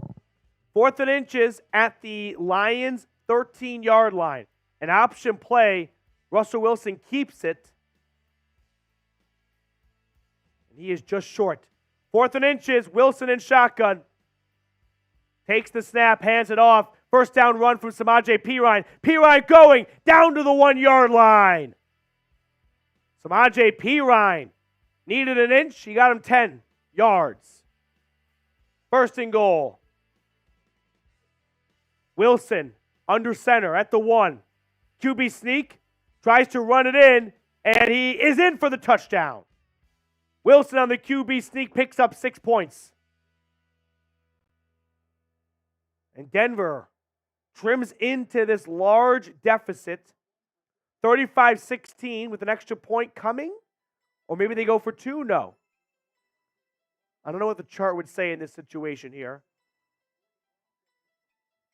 I guess if you're down 18 or 17, that really doesn't make much of a difference. 3 touchdown game with 18, right? Or 17 or 16. Wait a minute. Shouldn't they go for this 2-point conversion? 35.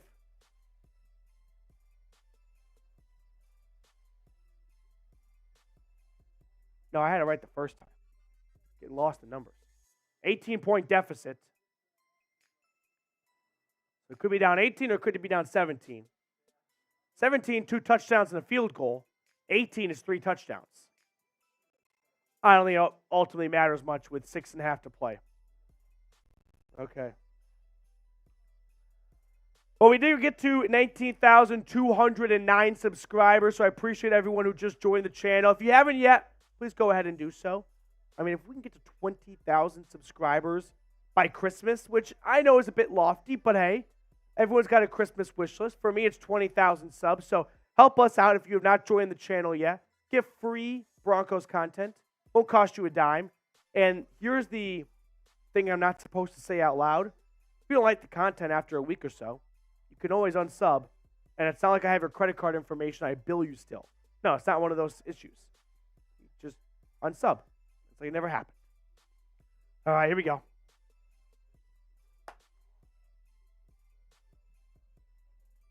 Hi, man. What links are you sharing? What are we doing? Who's this Vikings guy? I look in the chat. It's just chaos in there. Ty, man, you can't promote other channels on my channel. Can't do that, buddy. No more of that. All right. We are closing in on the raffle, which I am very excited for because this is going to be a much more exciting, event / competition from what we've seen over the last 55 minutes or so. So 35-17 lead for the Lions. But hey, we're raffling off Pat Surtain, signed jersey. $5 super chat gets you 1 raffle ticket. $10 super chat gets you 4 raffle tickets. It's not just a signed jersey, by the way. It's a Broncos hat as well. Really cool, official Broncos hat. New Balance. New era. New Balance, not New Balance. New era. New era. So, $5 super chat gets you added to that raffle. A longtime viewer of the channel reached out to me and said, hey, I want to spread some holiday cheer. Would love to sponsor a raffle giveaway. So they came up with the whole thing on their own pretty much. I kind of helped pick some items out. But they ended on a Pat Surtain jersey and a hat. So here we are, having a blast. Vikings fan number 1. No, we're not promoting other channels in the chat. Need to do a raffle for Russ gear. Trying to get entries.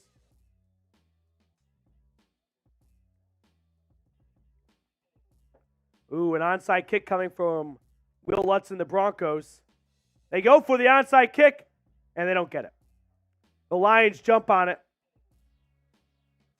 I applaud the Broncos for trying the onside kick there.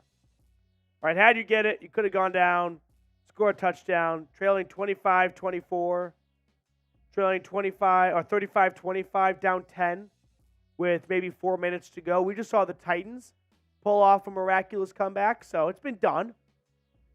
But had to get the ball back. I don't have any faith in Denver's defense making a stop, so Sean Payton has to pull the trigger on the onside kick.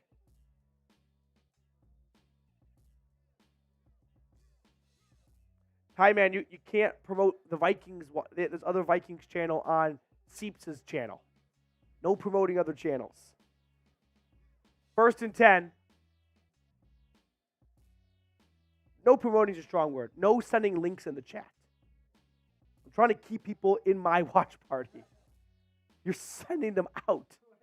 You can't go to Seeps' Vikings channel and say, everyone go check out, and leave this Vikings channel for another one. Seeps is going to take away your mod rights if you do that.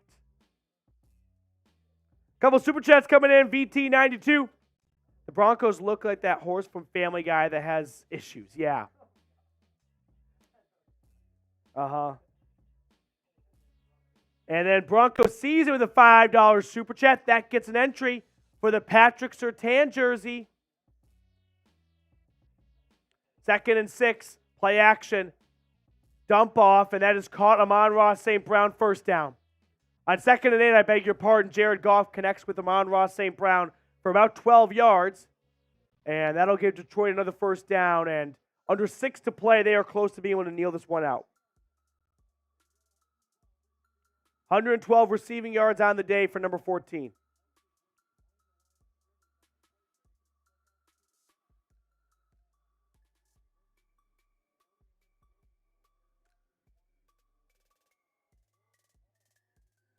First and 10.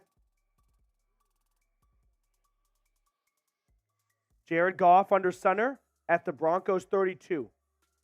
Takes the snap. Handoff. It's a run. David Montgomery, gain of 6. And we're under 5 to play. This is Denver call a timeout.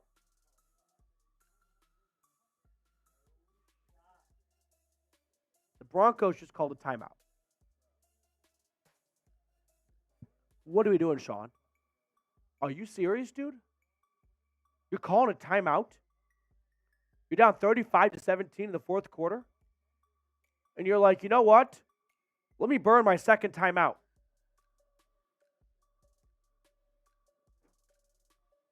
Let your fan base grieve this loss sooner rather than later. Just delaying the inevitable. 2nd and 5.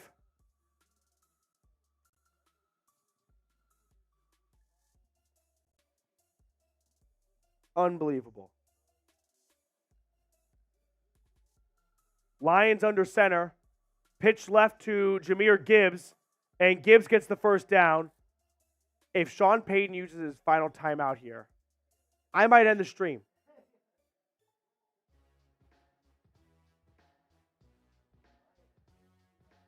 I hear whistles. What? Don't.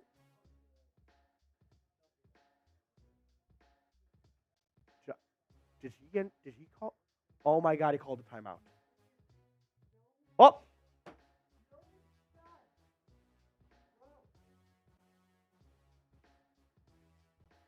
What are we doing, dude? Sean Payton calling timeouts? This game's over. They are a few snaps away from victory formation. And you're like, no. I want everyone to watch more of this. What's wrong with you, Sean? This has been a disaster game for him.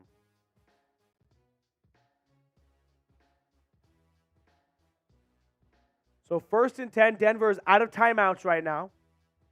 4:42 to go in the fourth quarter. The Lions can't kneel it out, obviously, from this far, but they are getting close to maybe one more first down. I think Detroit's going to play with their food here. If they pick up a first down too quickly, they'll run out of space to get another first down opportunity. So my suspicion is they're going to run all 40 seconds down on first down, on second down, and then on third down, they'll go get the first down because they know they can.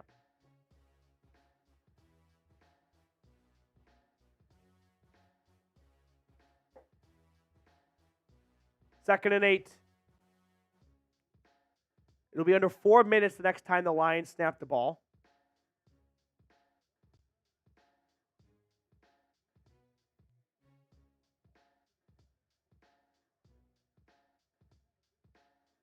Second and 8.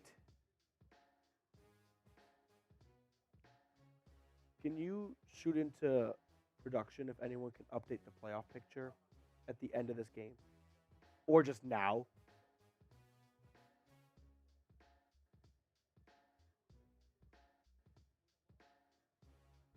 Had Denver won tonight, by the way, they would have been the 7th seed in the playoffs. They dropped to 11, sitting at 7-7. Now they're playing on Saturday, so a lot of other 7-6 teams are going to play tomorrow, and that could switch things up. The Texans still have to play, stuff like that. But 3rd and 7 for the Lions right now, and they run it. Jahmyr Gibbs is going to get about 4 yards, and that'll bring up 4th down. I bet the Lions just go for it and try and run out the clock. 4th and 2.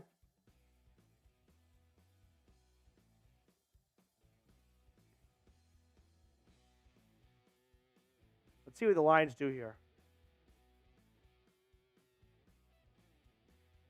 The Lions are going to let the play clock wind down. They'll take a timeout with about 2 minutes and 25 seconds to go. And with just 2 yards to gain, they'll probably go for it so that they can just kneel this thing out. Like try to get the first down. If they don't get it, they're not going to lose anyway. Reminder, in 2.5 minutes or so, we're going to do the Patrick Surtain signed jersey raffle. $5 super chat right now will get you 1 ticket. $10 super chat gets you 4 tickets. If you've been sitting on your hands, now's the time. Because I feel like the winner might be one of those like last minute editions. Like where someone's like, all right, screw it, let's do it. Really awesome signed PS2 jersey. Right there, I'm looking at the signature. You can kind of see it too. We're going to do that raffle after this game. 4th and 2. And the Lions go for it. Jared Goff's looking, throwing to the back of the end zone. It's caught for a touchdown. And that's Sam Laporta for his third touchdown of the day. And Jared Goff has 4 or 5 touchdowns now. He's got 4, I believe. No, 5 touchdowns.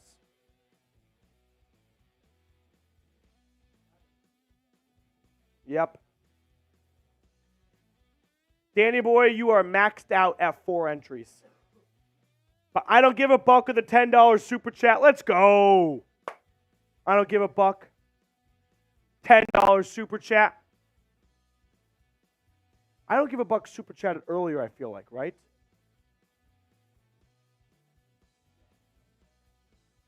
Oh, so he's at 4 now then. Yeah, maxed out of 4. 42-17. The extra point's up and good, by the way. Just embarrassing. I don't give a buck. You're like $8 away, by the way, from $20, which means you get added to our Mile High Club. $20 you get added to the Mile High Club, baby.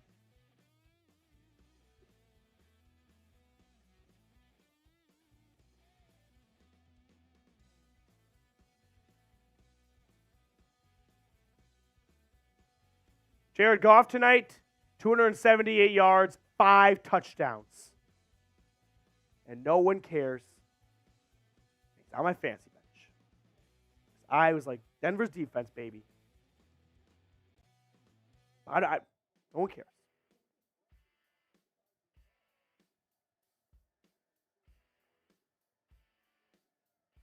Fox kicks it off to restart the game. The return from Marvin Mims begins at the 5 across the 20. Mims running west, trying to get north, and he's not going to. He's stopped at the 21-yard line. But Denver has no timeouts, 2 minutes and 15 seconds to go in the fourth quarter.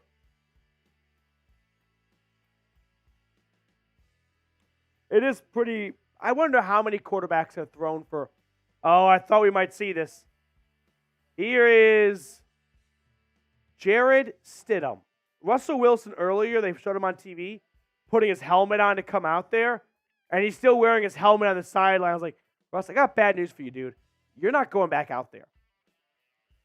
1st and 10, Jared Stidham, under center for the Broncos. Takes the snap. It's a handoff to Javonte Williams, and that's going to be a gain of 4, and that's going to take us to the 2-minute warning.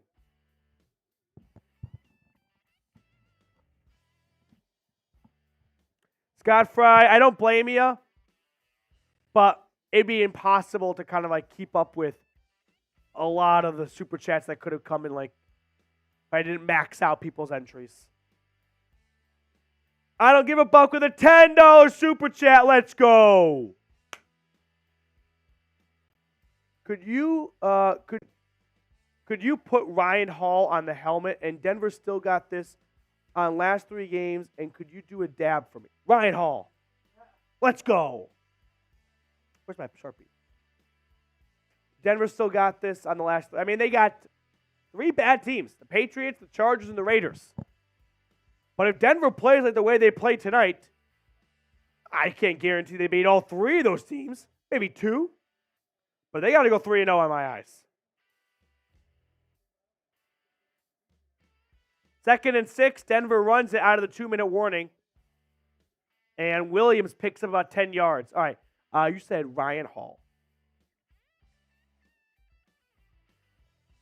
Ryan Hall. All right, Ryan.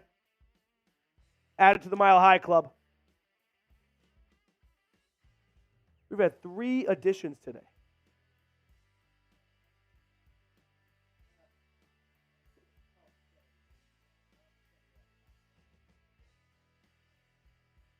Ryan Hall right there.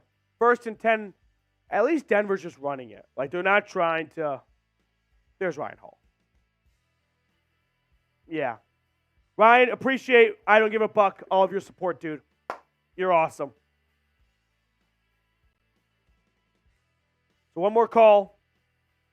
$5 super chat gets you entered into the raffle for the signed Patrick Surtain jersey. $10 gets you 4 entries into that raffle. 42-17, Lions.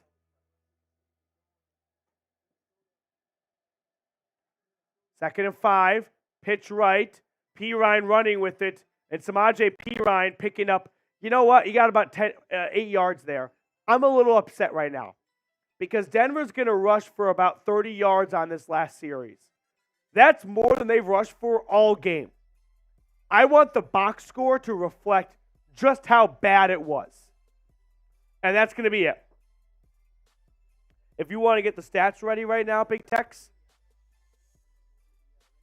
Yep. So Big Tex is getting the stats ready for our post-game show. 42-17, your final from Detroit. Denver, 7-7, currently in the 11th spot in the AFC playoff picture, with games to be played in Week 15 still. But it's pretty simple. If we're talking playoffs, we're talking 3-0 the rest of the way. If we're talking about this game, it is a complete abomination and a complete failure on offense, defense, and coaching. All three elements right there with an F grade. When it's this bad, the sad thing is, no, don't do that one.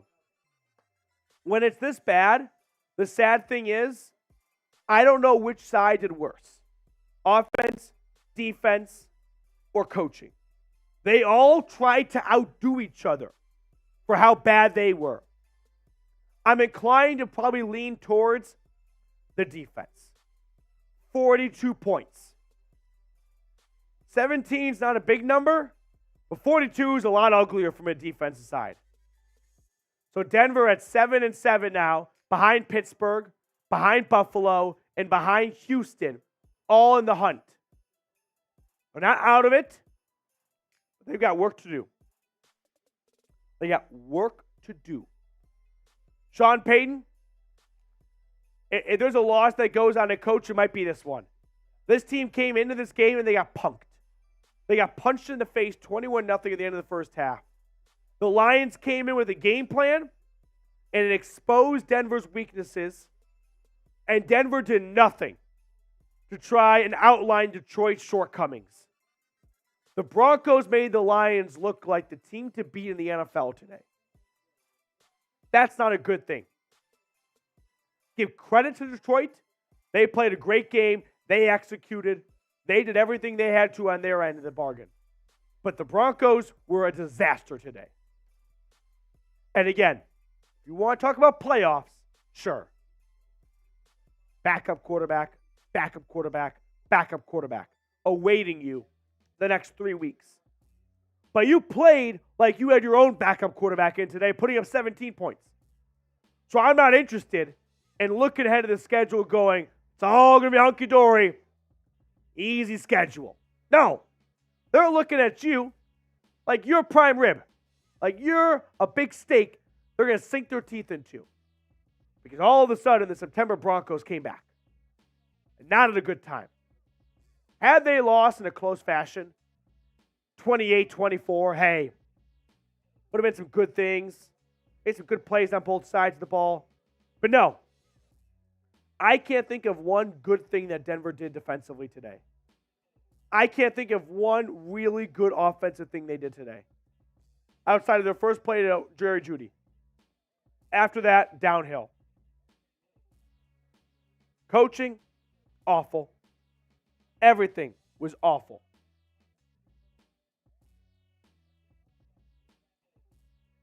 Just embarrassing. Truly embarrassing. Jared Goff, 278 yards, 5 touchdowns. Denver's defense looked the worst they've looked since week 3 in Miami. I mean, really, 42 points. 40 burger. Just complete flat on your face performance. Awful. Awful.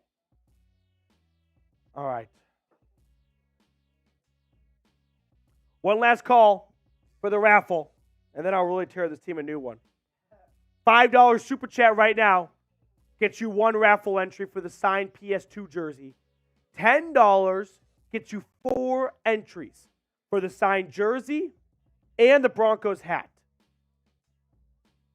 I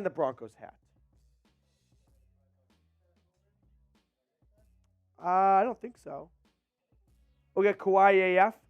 I don't think we got Kawhi AF super chat on screen. Kawhi AF.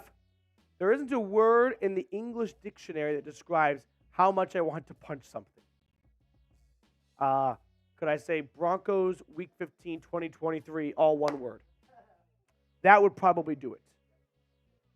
I just want to see something really quickly here.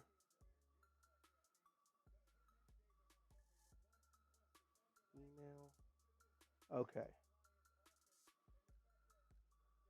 So, getting ourselves ready for the raffle.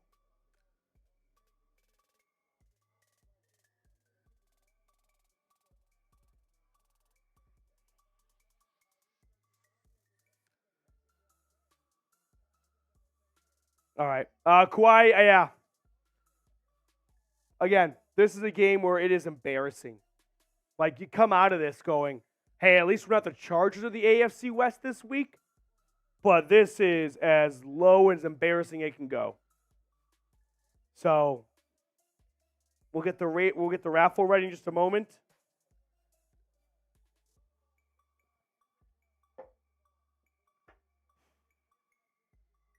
This is such a loss too, where it's like, where do you want to begin?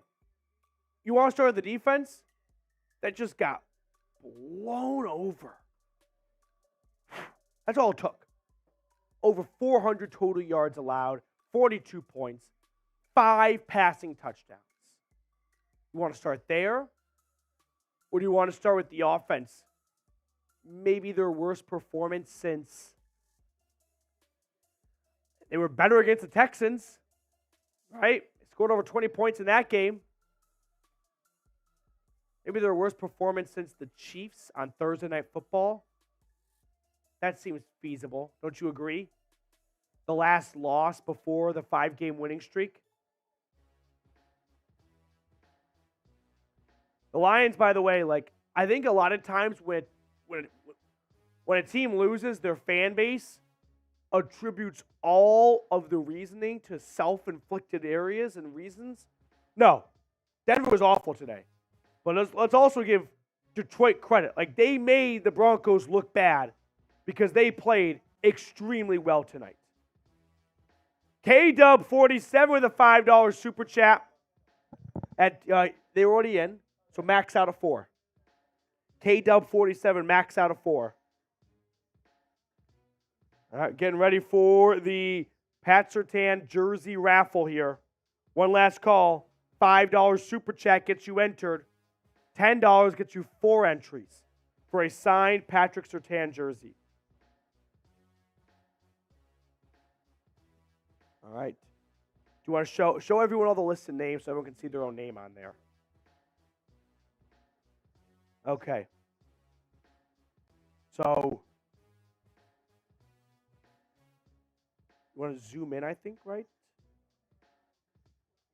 Okay, that's fine, yeah. All right, let's...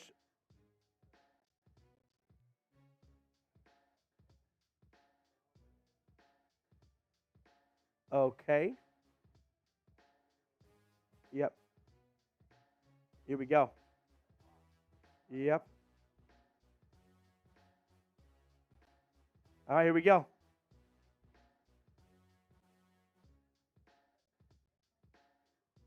Okay.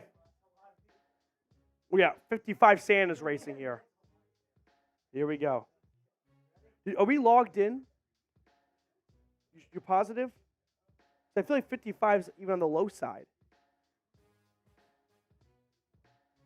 Is it logged in? Because I feel like that's the... Log in for a moment. Okay. Here, put... And now copy all the names over. You guys get to see how the sausage is made for a moment. Yep. Okay, I guess that is right. K-Dub's got... All right, just scroll all the way from the top to bottom now. So everyone can see their own name. Yep. All right, let's do it. Here we go.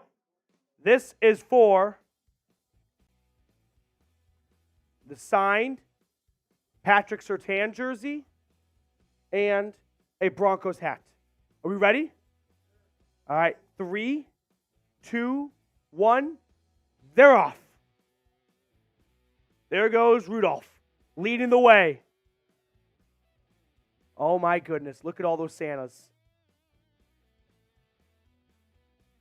Look at all those Santas. Now we'll get my L3 at the bottom with my email. It's at the very bottom.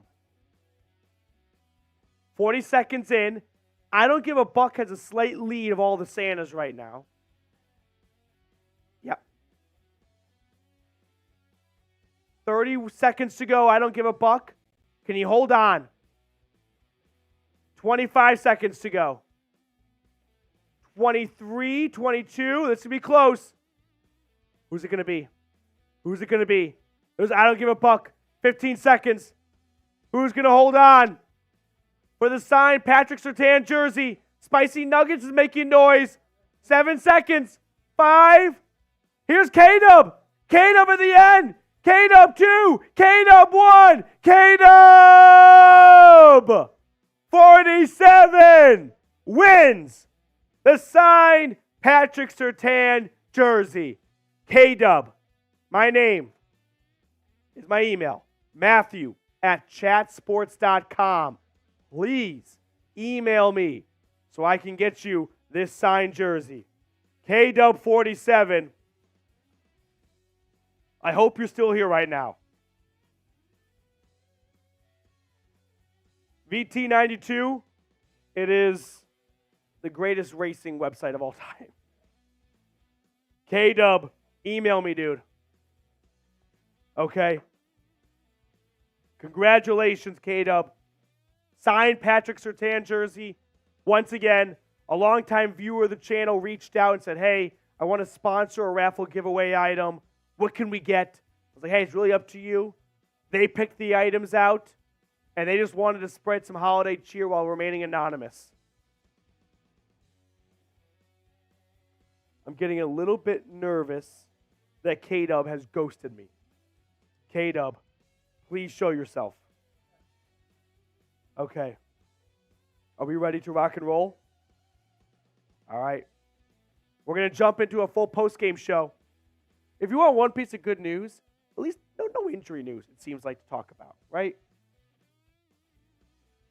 AFC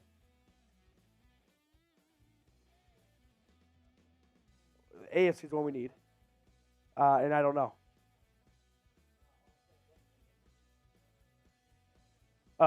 Will the Broncos make the playoffs? Yes or no?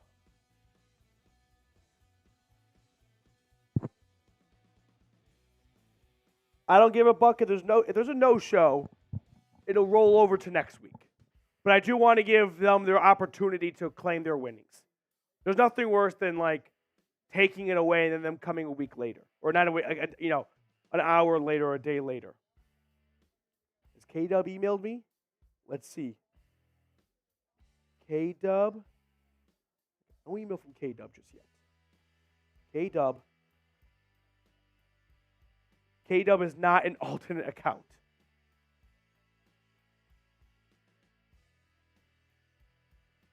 You guys can see it's an online racing website called Duck Race. OnlineStopwatch.com. Can't pick the winners. K-Dub's here. Let's go. K-Dub 47. Email me, Matthew@chatsports.com, so I can get in contact with you to get the signed jersey out to you. All right, are we ready to jump into the post-game show? They did. Yep. All right, here we go. Show me one more time. I just want to make sure it looks correct. That looks accurate. Yep. All right, here we go. K-Dub, congratulations, dude.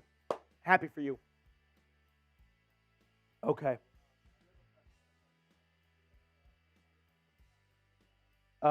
We'll hit it pretty early. Yeah. We'll go right from the scoreboard to that. Okay. All right, here we go. Let's jump into a post-game show, breaking down this disastrous Week 15 loss.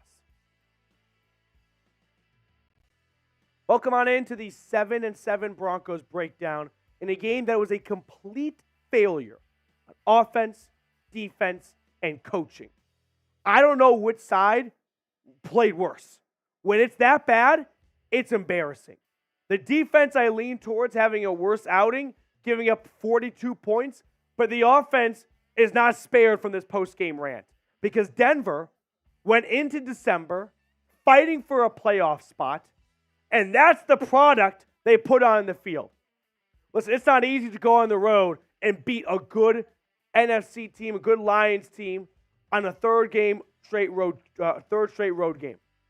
But to put up 42 points on defense and 17 offensively, that's not even competing. That's getting punked. That's getting out-coached. That's getting outplayed. That's getting out everything. So we'll dive into the stats of this game, but I know what everyone wants to know. Playoffs. Here's what the playoff picture looks like. Ignore the division leaders, because I don't see Denver taking the AFC West. Of the 3 wildcard teams, Denver now is a full game back, right? Sitting at 7-7. They are tied with Pittsburgh, technically behind the Steelers in the tiebreaker. The Texans and the Bills still have to play. Now, the Texans are without C.J. Stroud this Sunday, and the Bills have the Dallas Cowboys coming to town. So I don't think it's unreasonable for Houston and Buffalo to both lose, create a 4-way tie with the Texans, the Bills, the Broncos, and the Steelers, all at 7-7 with 3 games to go. And sure, Denver's remaining schedule is probably the easiest of the bunch, but it's still the NFL. Yes, it's 3 backup quarterbacks in the Patriots, the Chargers, and and the Raiders. But the way Denver played tonight, I saw no reason to believe they could beat all 3 of those teams. And I think for the Denver Broncos to make the playoffs, they have to go 10-7. They have to win out. But Denver's offense tonight, this is what I was saying, the quiet stuff during the winning streak, and people were getting mad at me for having the nerve to criticize a team that's winning games. This has been a high school offense that's been aided by takeaways from the defense. And when you don't get the takeaways, which we saw tonight, which we saw in Houston, twice out of this 3-game road stretch, that's the result. 42-17. This offense is unable to create any sort of rhythm or momentum in back-to-back drives on their own, especially out the gates, especially in the first half. That Detroit's offense, by the way, they brought Vance Joseph back to September. 448 total yards, 185 on the ground. Listen, if this Broncos season ends with 8 or 9 wins and they just missed the playoffs, sure. There'll be a lot of positives based on where they started this year, where they ended last year, doubling their win total potentially or coming close to it. But I'll tell you one big need for Denver this offseason. Interior defensive line. Guys, these are grown men getting pushed around, having their lunch money stolen from them, and they knew it was coming, and they couldn't stop it. That's a tough pill to swallow. When the offense can line up and say, we're running it, what are you going to do about it? And you're all shoulders. I don't know. No game plan. And I haven't even gotten to Jared Goff yet, who threw 5 touchdowns and under 300 yards, by the way. Pretty difficult to do that. Talk about the red zone defense for Denver just collapsing. So here's how the two teams offensively went head-to-head. 29 first downs for Detroit. 5 for 10 on third downs. They never got to third down.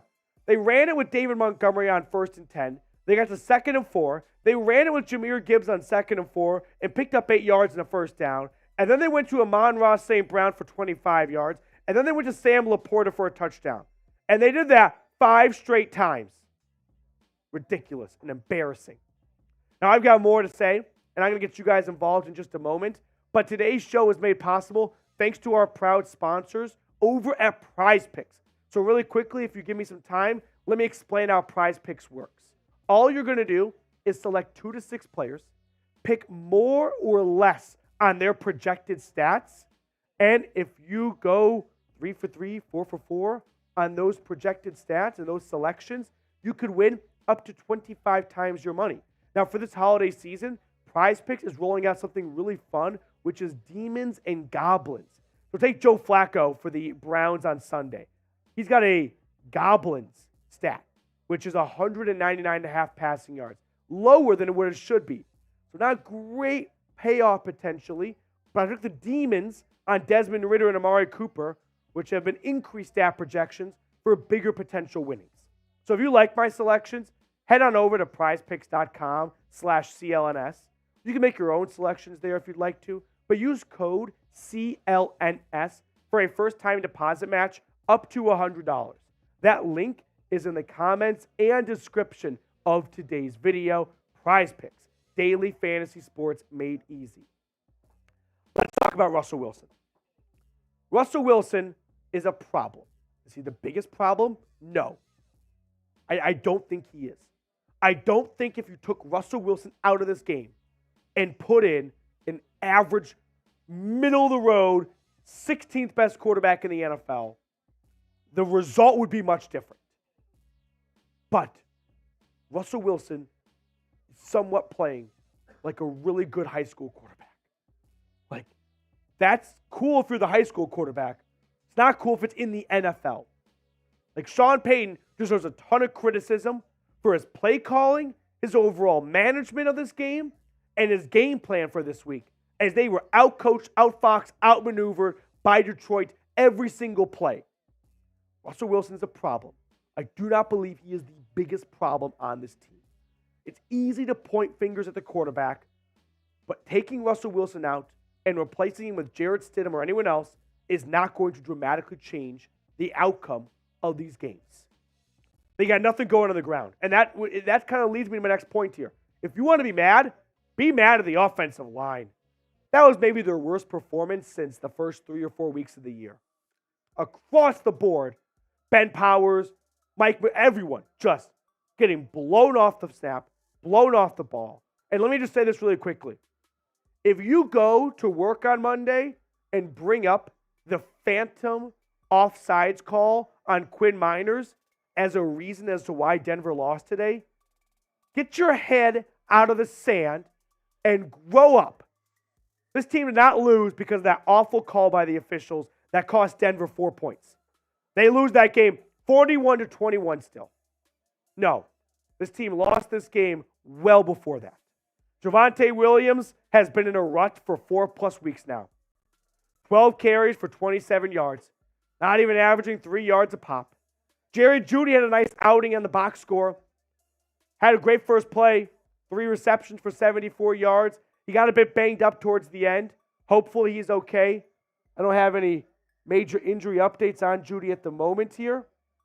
But all in all, this was a complete failure on offense and defense and coaching. And the only question I have is, which unit failed more than the others? And how about Sean Payton chewing out Russell Wilson at that goal line sequence? Did Russell Wilson call an audible and hand it off to Michael Burton, which resulted in a touchdown, by the way, if not for Quinn Miners being offsides, which I hate that happened because Chiefs fans are going to be so excited to shove this down Broncos fans' throats as if the two calls are even comparable. But listen, sitting at 7-7, I think it's pretty simple for Denver. Win out. Win out. And you'd think playing the Patriots, the Chargers, who just fired their head coach after getting blown out on Thursday Night Football. Bye-bye, Brandon. And then the Raiders, it's a very foreseeable path for them to win those 3 games and go 10-7, have tiebreakers like against the Browns, for example, and some other teams right there in the thick of the playoff race, the Bills. But, I mean, let's see this team at least win next week. Because if they played the way they did today against the Chargers, against the Raiders, against the Patriots, they're going to lose again. It's still the NFL. Don't get ahead of your skis here. They have got to improve across the board. Jared Goff, by the way, was awesome.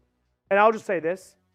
I think a lot of times when NFL fans experience a loss, they put 100% of the reasoning on the loss either on the officials or on themselves. How about just giving Detroit credit? They came in here off a loss against the Bears last week, and they played their fourth primetime game. They won their fourth primetime game this year, and they punched Denver in the mouth from start to finish. Like, give Dan Campbell and this crew credit. They had a game plan. They executed it to perfection. They identified Denver's weakness, the ground, on the run side, on the defensive side. They exploited it, and they used that to set up all their big plays through the middle of the field. And Denver's defense had no answers. No answers at all. For Amon-Ra St. Brown, for Jahmyr Gibbs, for Sam Laporta, for anyone. Meanwhile, Denver's offense, Cortland Sutton got going a little bit late. 5 grabs for 71 yards. Jerry Jeudy, 3 receptions for 74 yards. But Sam Laporta and the rest of this Lions crew, a hat trick for him. 100-plus yards for St. Brown off 7 receptions for 1 touchdown.